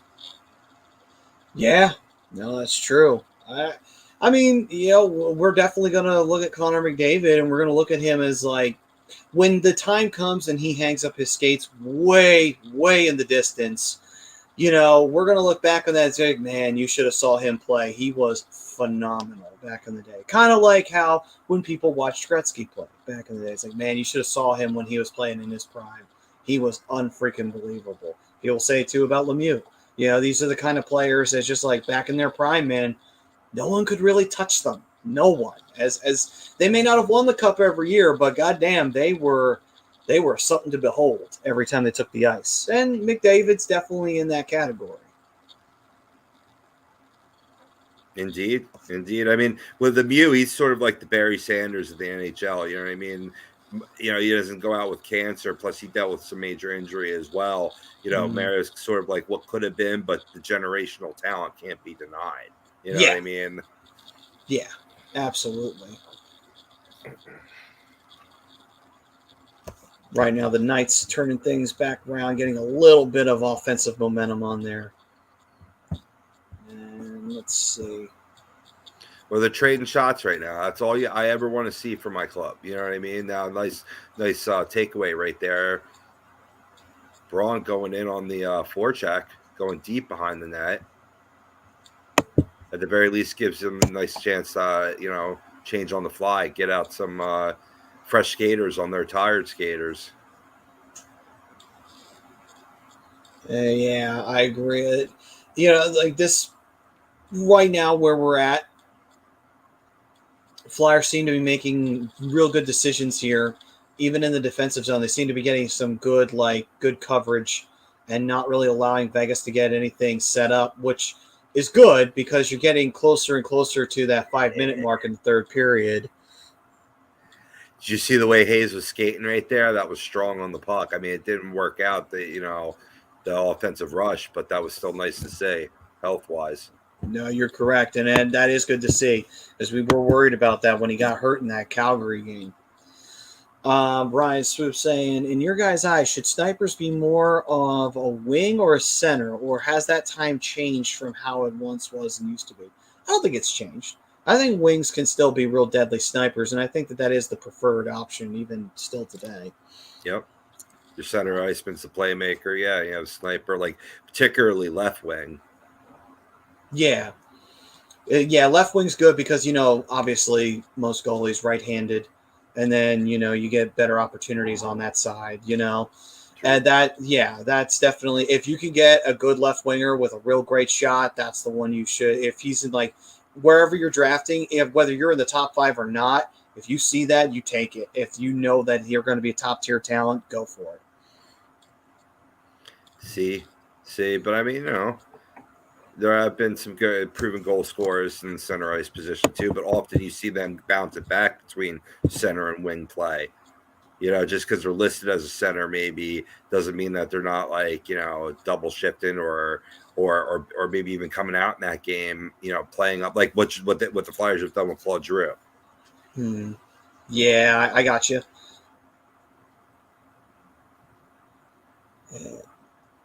Okay, Vegas Golden Knights pushing it back the other way. Trying to get through neutral ice. They do. Oh, I don't know what he was trying there. It did not work.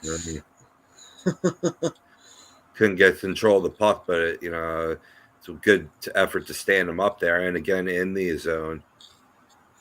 Yeah, and at least they were able to get that turnover too, and they were able to push it back down. And try for it in the corner. Come on. Oh, nice try on that hit. Working. That's right. Work. I love it. We're so out of the playoffs, and I'm getting excited. That's called passion. Oh. Gritty's behind the glass. Yeah. And Swift, Ryan was saying, I love wingers as my shoot first goal scoring snipers.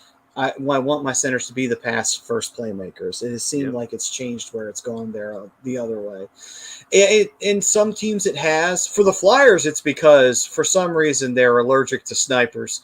But for other teams, I think it's because either A, they feel like that like for an Ovechkin as captain, you know, he's a goal scorer first, playmaker second. Not to say he can't, he can. You know, so sometimes you get what you get out of that. But a perfect example would be Pittsburgh, you know, for the years of Crosby. Crosby was a playmaker for the most part. And you put snipers around him, or you put players that have the ability to be snipers, you get the results you get at the end of the day. 100%, Matty. That's what you do, though. That's all. I mean, simple. You give up a shot, you can control the puck, you just flip it out of the zone. Nice little loft, you know what I mean? Get it to, you know, center ice, maybe even their side of the red line. Cause a turnover there.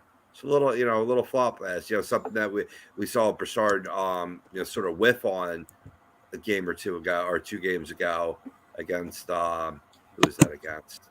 Before the Blackhawks, the Wild, Minnesota Wild. Mm. Yeah, Prism Cantor got a 4-point game, and he's going to go tell Brian. I don't know if that would be much of an insult, though, because Brian has a big man crush on Patrick Kane. So it's true. He does have his jersey, and I have ripped him over it on multiple occasions. It's legendary.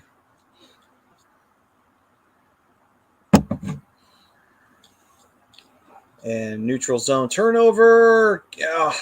All right, at least you kept it, but still, and then you probably should have been a little bit more patient with that. It's like ice capades sometimes, Matty. Yeah, it's just that I did not like that they gave up on it. They had a chance there on that neutral zone turnover. Oh boy. Okay, good job defensively there. That was some good weaving there.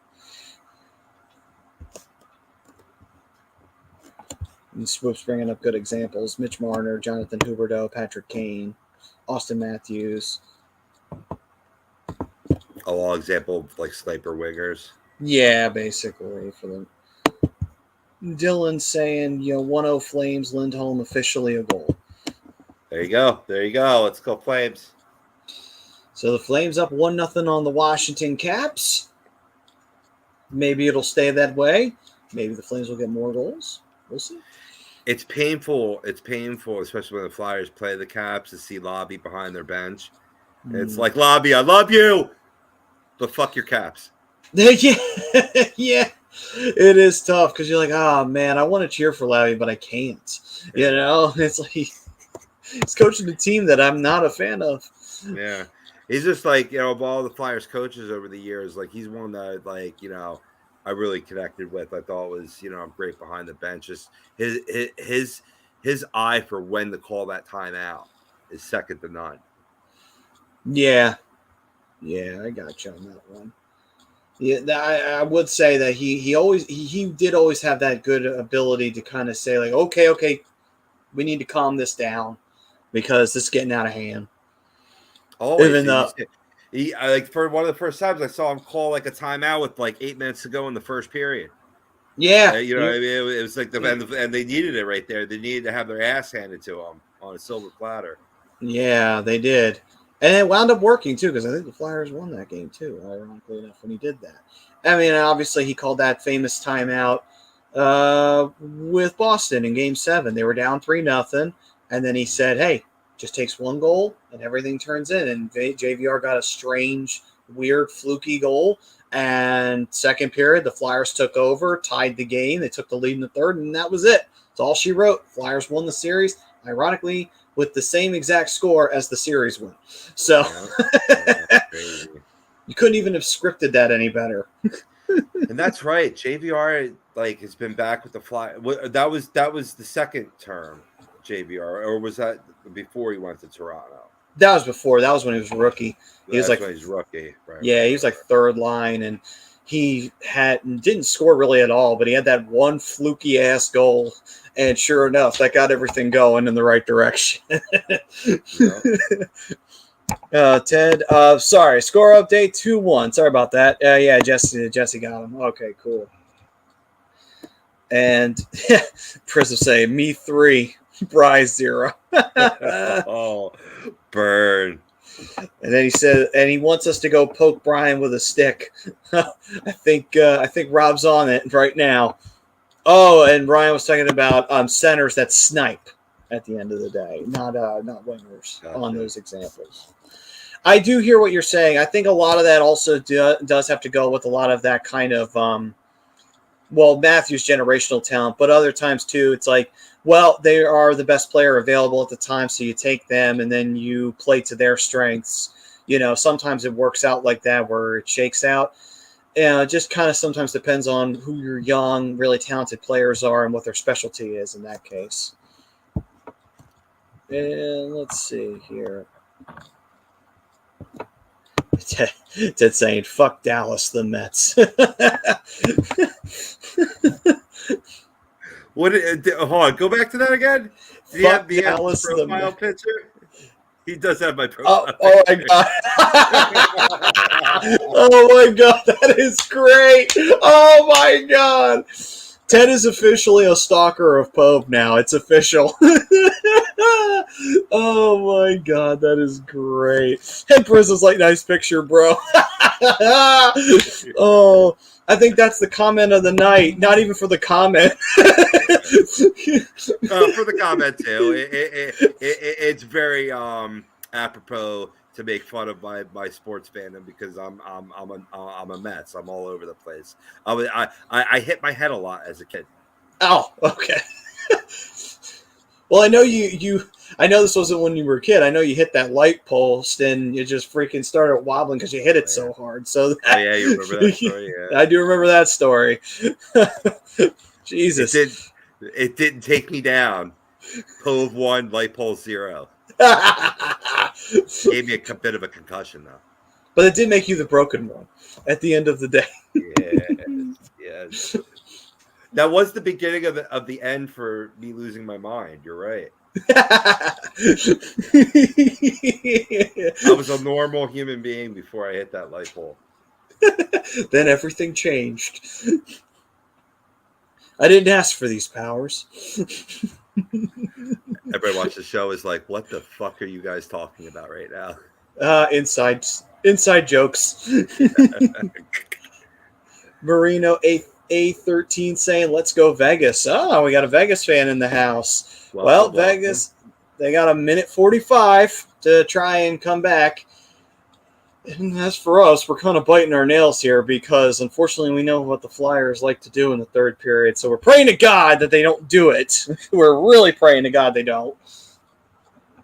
We got a penalty coming up on Provorov. Oh, hey, you remember that guy that you're shitting on all night, Rob? He just got called at the worst possible time, too. Oh, boy. Let me see the call before I chastise. Sure. Oh, no, it's a delay game.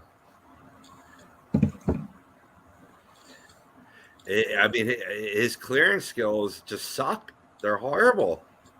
I mean, he had the right idea of flipping it up, but when you're along the boards, that's when you don't do that. That's when you just that's when you slap it up the boards. You know what I mean? Even if there's a guy there, it's going to squeeze through. Yeah. Oh, God damn it. This is the empty net out, so it'll be a 6-on-4 for the Golden Knights. The Golden Knights are a scary team when they get some advantages. They do make you pay for it with the weapons they have. Also, on top of it as well, hopefully this will be an exception to the rule, although I'm sure Marino is probably very excited right now with this opportunity. He's got to clear right off the bat. They have a stacked lineup out there, but I think the Flyers hold on here. I think you see a Dominic Hasek-like save from Carter Hart. Well, he's off to a good start. He made a good save there. Yes. That's not the one I'm talking about, but that'll do nicely. Controlling the rebound, covering the puck. That's what's more impressive about that save. Yeah. I think he answered the question. Yes, he is very excited about this. I don't hate on anybody who roots for Vegas teams, man. Raiders, Knights, you know what I mean? We love you peoples.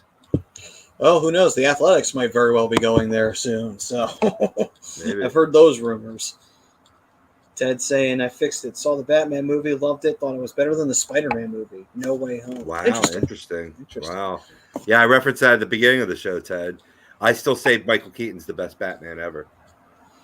Hey, listen, it's hard to argue against Michael Keaton, you know? Funny how no one wanted him to play Batman, and then they saw the movie and you're like, oh, he's the best Batman ever. Funny how things work out. I'm just eager to see him, hopefully, in the Flash movie set to come out this summer. Hey, what's up, Damien? What's going on down there in Australia, brother? Hopefully everything's going good for you. Welcome, brother. Yeah, Brian had to jump off. He actually wanted to get little R&R, little rest. He's been running the gauntlet, plus little watch your guys' Ducks play. Unfortunately, not getting the result you both hope for. Hopefully, they can come back. Should be a lot of time left to go in that game. Sorry, Chris. Whew. Big defensive play there. Whew. Theodore had a good chance. And Chris is saying, so how has Rusto been so far this season? I don't think he's been bad. I mean, he's had some rough moments at times, but every D-man's had rough times this season. I think in terms of all the crazy shit that's been thrown out this year, I think Rusto's been fine this year. I don't think he's been better than fine. I'm trying to think of those moments you speak of, and I remember one in terms of a bad clearing attempt. I think it was like it was earlier in the season, third or fourth game. Yeah, exactly. Yeah. It was really earlier on in the season, but I mean, he just clears the porch. He's been doing everything the Flyers asked him to do. Bringing him in here. Great stuff there from Hart, keeping the puck under him. Really having good concentration on freezing the puck. True. That was Eichel again who took another stab at it. Oh, Don, you almost owed us another hundy. Yeah. This is $100 I don't want. Prism. It's like she's getting the results befitting of a Ducks fan.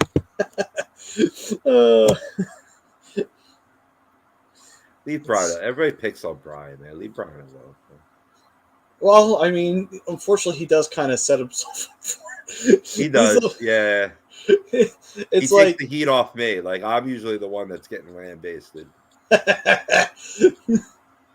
Oh, my God. Terrible turnover. Woo! Thank God Hart made the save there. I think that was on Eichel again. Damn you, Maddie. I'm ahead again. 4 seconds ahead. 20 seconds left here. Oh, boy. Goes wide, out of play. 13 seconds left. Keep them to the outside, and then if they get pass it down low behind the goal line, put those sticks flat to the ice, just like they did. Get a deflection and puck going out of play. Yeah. And I think Jesse summed up what you said very well there. Bailed out big time on that one. And who was that? Who bailed him out? Travis Sanheim. And who's in the box? Provorov. Oh! I feel like having that. Save, and that's it. We're done. Woo! There it was. That was the type of save I was thinking of, too. Wow. Great win for the Flyers. They get a 2-1 win over the Vegas Golden Knights. It was not pretty there towards the end. Provorov took a very untimely delay of game penalty, but Hart comes up with a few big saves, and the Flyers, a couple of good defensive efforts as well, and that manages to deny the Vegas Golden Knights a win in Philadelphia. So, 47 saves tonight, a career high for Carter Hart, and he gets the 2-1 win. Good for Hart. It's about damn time that the fucking defense showed up for him, and it's about time to see a great win from him as well. That's what we're talking about. Yeah, I mean, a big reason you can say, well, how does the defense show up? Giving up 40, what did you say, 45, 47? 47 shots. 47 shots. The reason why a lot of shots, because they're clear and giving him clean looks. Mm-hmm. I didn't see the Vegas Golden Knights screen Hart one time this whole game. Yeah, they did a much better job of their assignments and getting their man. And Eichel didn't even get his stick on that. He actually kicked it. So even if he had scored there, that might have been debatable whether that would have counted. But nonetheless, Hart snags it with his glove. The night is over, and victory has been achieved by the Flyers to get that. And Marino. Go ahead. I was going to say, and Marino, good game, guy. Good game. Thanks, guys. Hey, no problem, man. Good hey, game, listen, definitely. The Golden Knights, our question earlier was, are they favorites in the West? I still think that they'll probably do something. I think they might find their way into the finals when no one expects them to. But hey, listen, you guys have a good team. We'll see what you guys do come the playoff season when you guys get there. So good luck to you on that. And hey, you're always welcome to join us, man. We welcome everybody here. Maddie, we won back-to-back games for the first time in 2022. Oh, fucking A. Woo! Yes, we finally did it. Baby steps, gentlemen. Baby steps to achieving our goals of one day being a relevant hockey team again.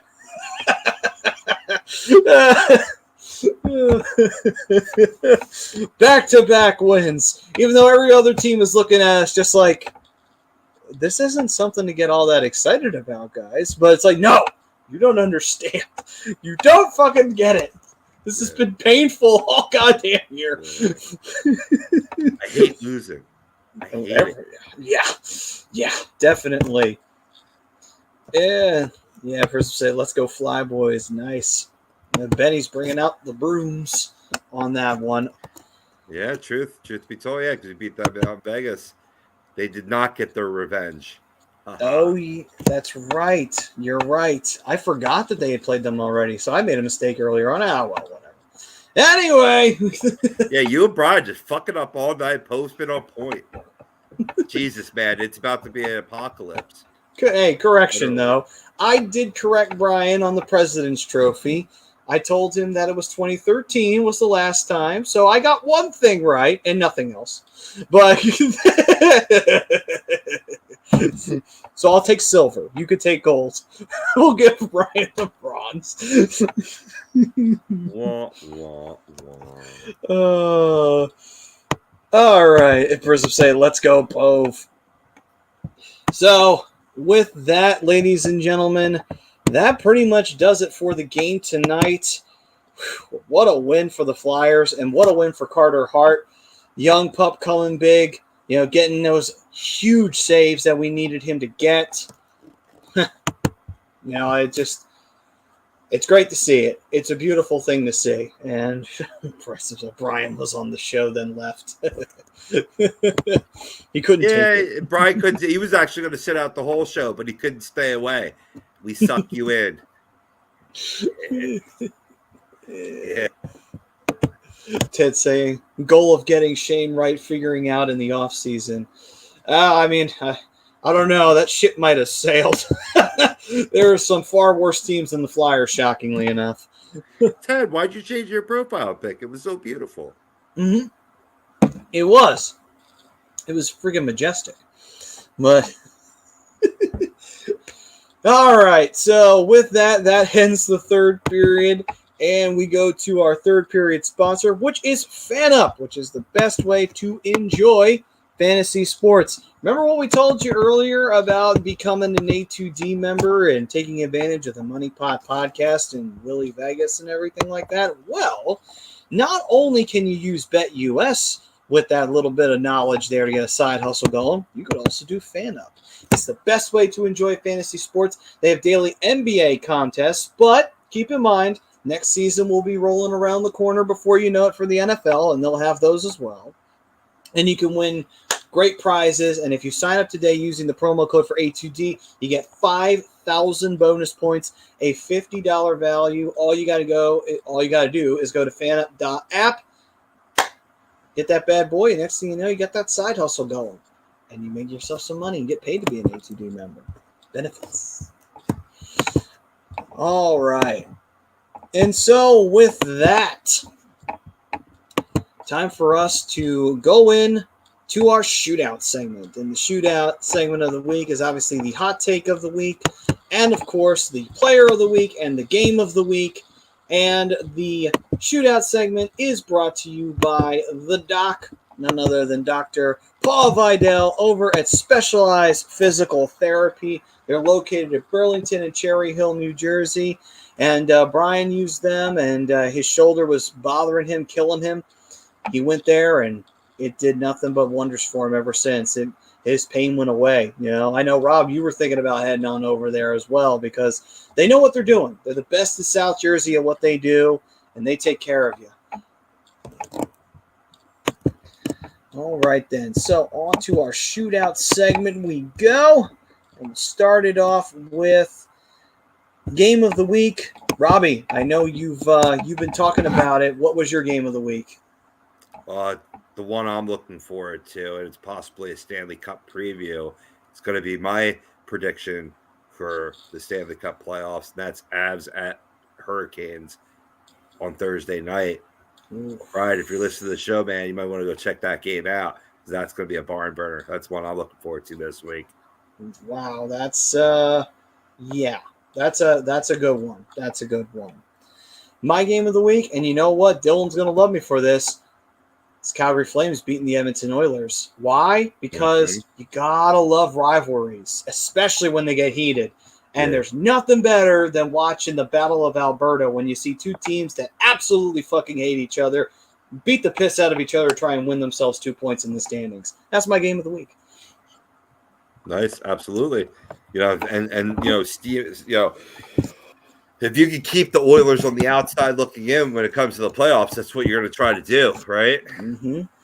Big victory. True.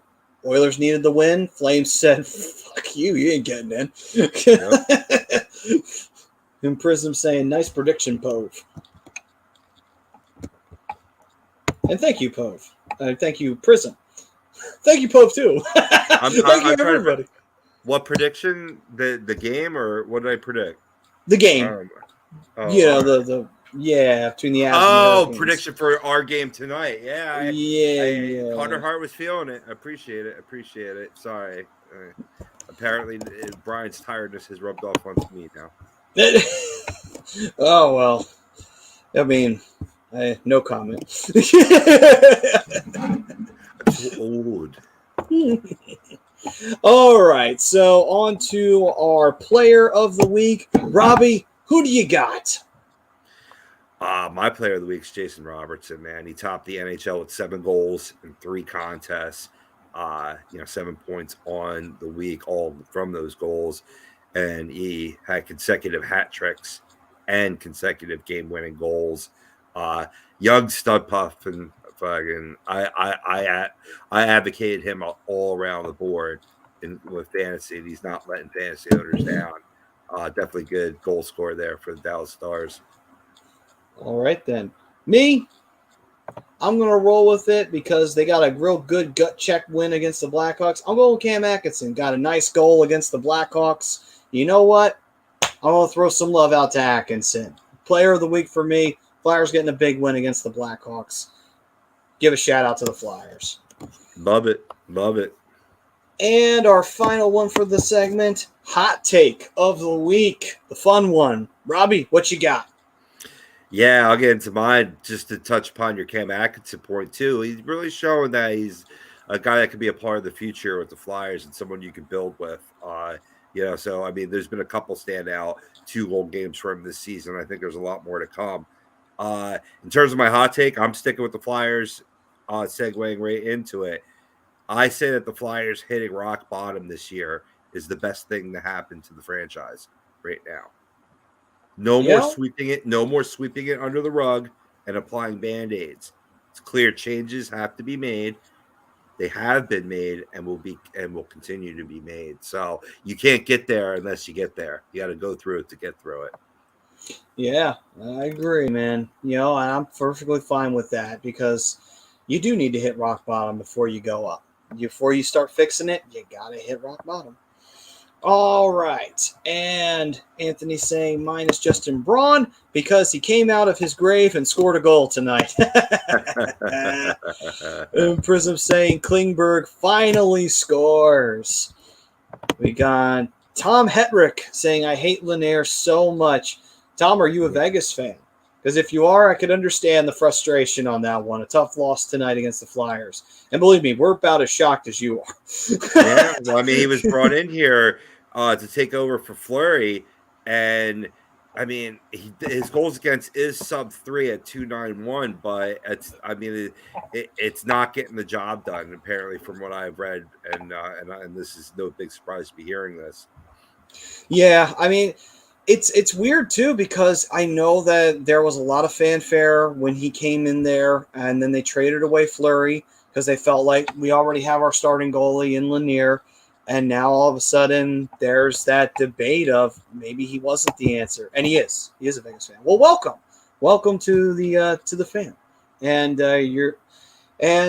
yeah, I could see that frustration on that one though. But Tom, quick question though, how do you feel Vegas will fare in the playoffs? I mean, you guys are third right now in the Pacific. Where do you guys see yourself finishing in the Pacific? And how do you see you guys handling yourselves in the playoffs? He says, I want him gone. Boy, he really wants Lehner out of there. Oh, boy. Yeah, let's see. Prism saying, and someone who's been almost or as impressive as Giroux, but silently is Jake Ottinger. Interesting. J-Row is Jason Robertson, yeah. Yeah, and Jason Robertson, yeah, I do like his game. His game is a lot of fun to watch. And Ottinger, I give him a lot of credit. He got handed a real difficult spot a couple seasons back, and he stepped up to the plate. It's like, all right, maybe he's got something going for him. But, all right, so as for my hot take of the week, before we finish off the show here tonight, my hot take is going to be, I believe that the Flyers will jump the Devils in the standings before the month is out. That may not sound like a hot take, but if you know anything about this Flyers team, that is a big fucking hot take right there, I'll tell you. It'd be like, a huge victory, one small step, right? Yeah, one small step for the Flyers, one giant leap for mankind to put the Devils back where they belong. Yeah, I mean, despite better overall play, yeah, I mean, it's close. They're only a point apart right now, so. I know it may sound like it's not a big deal, but it is to me. It's a personal win for me, goddammit, and that's what I'm going to stick to. Because fuck the Devils. That's right. Why. Fuck the Devils. No matter how bad the season is, as long as we finish ahead of the Devils, you can at least sleep at night, right? Yeah, at least you're like, all right, it could be worse. It could be the Devils. As long as I can say that, we're good. Let's see here. Prism saying, what's crazy is they got Miro, Jake, and Jason Robertson all in the same draft. Hawks could have had him. Ooh, interesting. Interesting that the Hawks passed up on him. Anthony saying the problem with Vegas is their offensive-minded team. They are a very scary team on the offensive side. Then he's saying, hot take, Brassard will be on the move next week. I don't know if that's as much of a hot take. I could see Brassard moving because it's not really like the Flyers signing to any lengthy deal. And Brassard did have that infamous turnover against Minnesota. Oh, if you notice, that was putrid. But other than that, he's played well. And if you notice too, they have him playing on the second line, with Farabee and Atkinson, and have optioned a lot of guys back to the Phantoms that they were given a look, right? So now they're displaying the vets that they want to move and showing Scotty Laughton as the top line center and Brassard as the second line center. That's got to kind of point the finger at what they're looking to shop around. That's true. I mean, Brassard I could see go, not really a big deal. Do I want to see Superman leave? No, but I get it. I get where we're at. You got to make some tough business decisions here. And all right, it is what I didn't want to see Danny leave, but I understood why they did it. You know. Let's see. Tom saying, I think we go one and done in the playoffs. Really? So, all right. Not really. You know, funny enough, though, earlier on in the show, our question was, you know, do we think Vegas is a favorite in the West? And I actually still think this. I think you guys actually do make it into the finals. And here's my reasoning, Tom. I'm following the trend that's been going on, and I think the year that you don't think a team's going to do anything, they go and do something. So I think Vegas is that team this year where no one thinks they're going to do anything because they had their chances and they failed at them. I think this will be the time like, oh, you made the playoffs now. Took you 5 years to get back and do it right this time.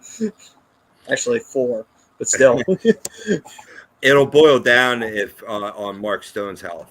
You know, right now, Yeah. on long-term IR with upper body injury, if he can make his way back for this team, just the leadership he brings, you know, I mean, but was providing a point per game production as well. I think that'll go a long way for the Vegas Golden Knights and their playoff aspirations.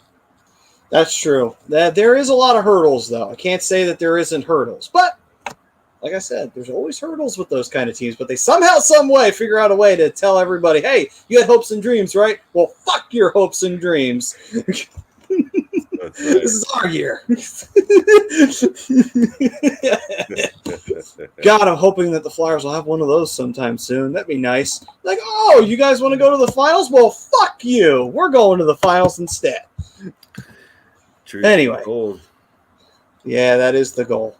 First of saying, what's this shit about Superman? Isn't he on an affordable team-friendly contract as far as salary? He is, but, you know, like Rob said, you know, if you're selling at the deadline, maybe get some draft capital, maybe make a couple moves here and there, you know, it's not out of the realm of possibilities.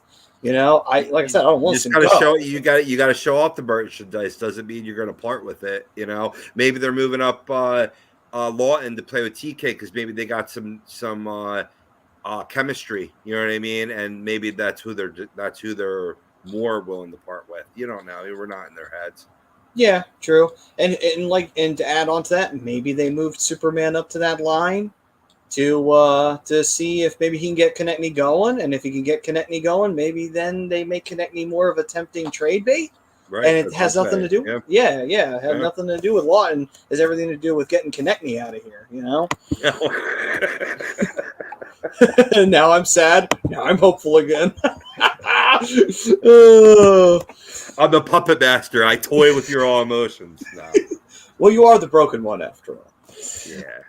Because I have that much of effect over people. Apparently you do. Although Anthony did said you got to hit your head again and predict the future. So that would be good. Yeah, that'd be a good idea. All right, guys. So we thank everybody for joining us and for all the comments that we got in from the fan. For everyone who's a Vegas fan who tuned in for the first time and commented, we thank you guys very much. You're always welcome back to chime in again. And, hey, keep track of us because when playoff time rolls around, most likely the Golden Knights are going to be in. We'll be covering all the games. We'll be covering as many of those games as we can. You know, we do that every year. So keep track of us. We'll be here for that. And if you just want to come and chill out and just talk, we're more than happy to do so. We'll sit in the couch and we'll write that stuff down and say, how does that make you feel? And, you know, we won't charge you $100, you know, per word, like, you know, most of them do. So that's if you have a bad insurance plan. But all that being said, though, guys, for all the comments here, brought to you by Gleason's Bar. If you're ever in the Levittown, PA area and you want to get yourself something nice to eat, Gleason's Bar. That's where you want to go to at 6700 Mill Creek Ave in Levittown, PA. Use the promo code A2D for 10% off your order whenever you dine in, take out, or online at Gleason'sBarandSteaks.com. Great food. If you're up here in this region, go check them out, man. They're totally worth it. So, we thank you for joining us, and we hope to see you guys next week. We actually, surprisingly, Rob, you won't believe this, we don't have a game to cover next week. Yep. I have a little idea. I have a little idea for next week. Oh, you do. Remember we had requested to do a bracket for March Madness? Yes. Well, March Madness, I believe, starts next week. Oh. So, the NCAA tournament. So maybe we could do that, the best jerseys or something. I'm all for that, honestly. Yeah, let's do that. Let's get our own little bracketology going on since it is the month of bracketology. Might as well. Yep. Right. Yep. You all got to pick the jerseys though, because my taste. Well, I don't know. I want to put down my taste, but remember I was praising the black retro jersey above the candy corn one, and if you notice, they haven't wore that one once this year, and all the black jersey in terms of the retro. So maybe I do have an eye. I mean, honestly, no. My personal opinion is I never liked the jersey to begin with, and then after that, they started losing in that jersey, and I'm like, no, fuck this jersey. It's got bad juju all over it. Pittsburgh did the same thing with their Winter Classic jerseys when they lost to the Flyers, or their Stadium Series jerseys. They lost again in Pittsburgh and got rid of them. Never wore them again. So, yeah, bad juju on those guys. Frank. Case got 5 points. Frank said, I heard ideas. We're hiring Brazilian dancers. Who needs help with brackets? And then he goes on to say, you need me to design one? Yes, Frank. We would absolutely love for you to design one. We'll be in touch. Absolutely, brother. No, I appreciate that. Absolutely. That way we could decide it on there. You know what I mean? Like, people, hey, maybe we could get some bets on Fan Up. Let's go. Or, bet USA. Let's go. Yeah. All right, guys. We thank you for joining us once again. For everybody there who tuned in tonight and spoke their mind on their respective team. We love you guys. Appreciate everything you do for us. One last shout out to the show sponsor before we head on out of here. And that is none other than Manscaped. 20% off. Unlock that confidence, gentlemen, because the ladies love it. They don't like the junk funk. And on top of that, hey, man, you want to achieve anything in life, you need confidence. And that's the way to do it. So Manscaped. All right, guys. We'll see you next week. And we'll have some fun with a little bit of March Madness of our own. But that's next week. Until then, guys, peace and love. Take care of yourselves, everyone.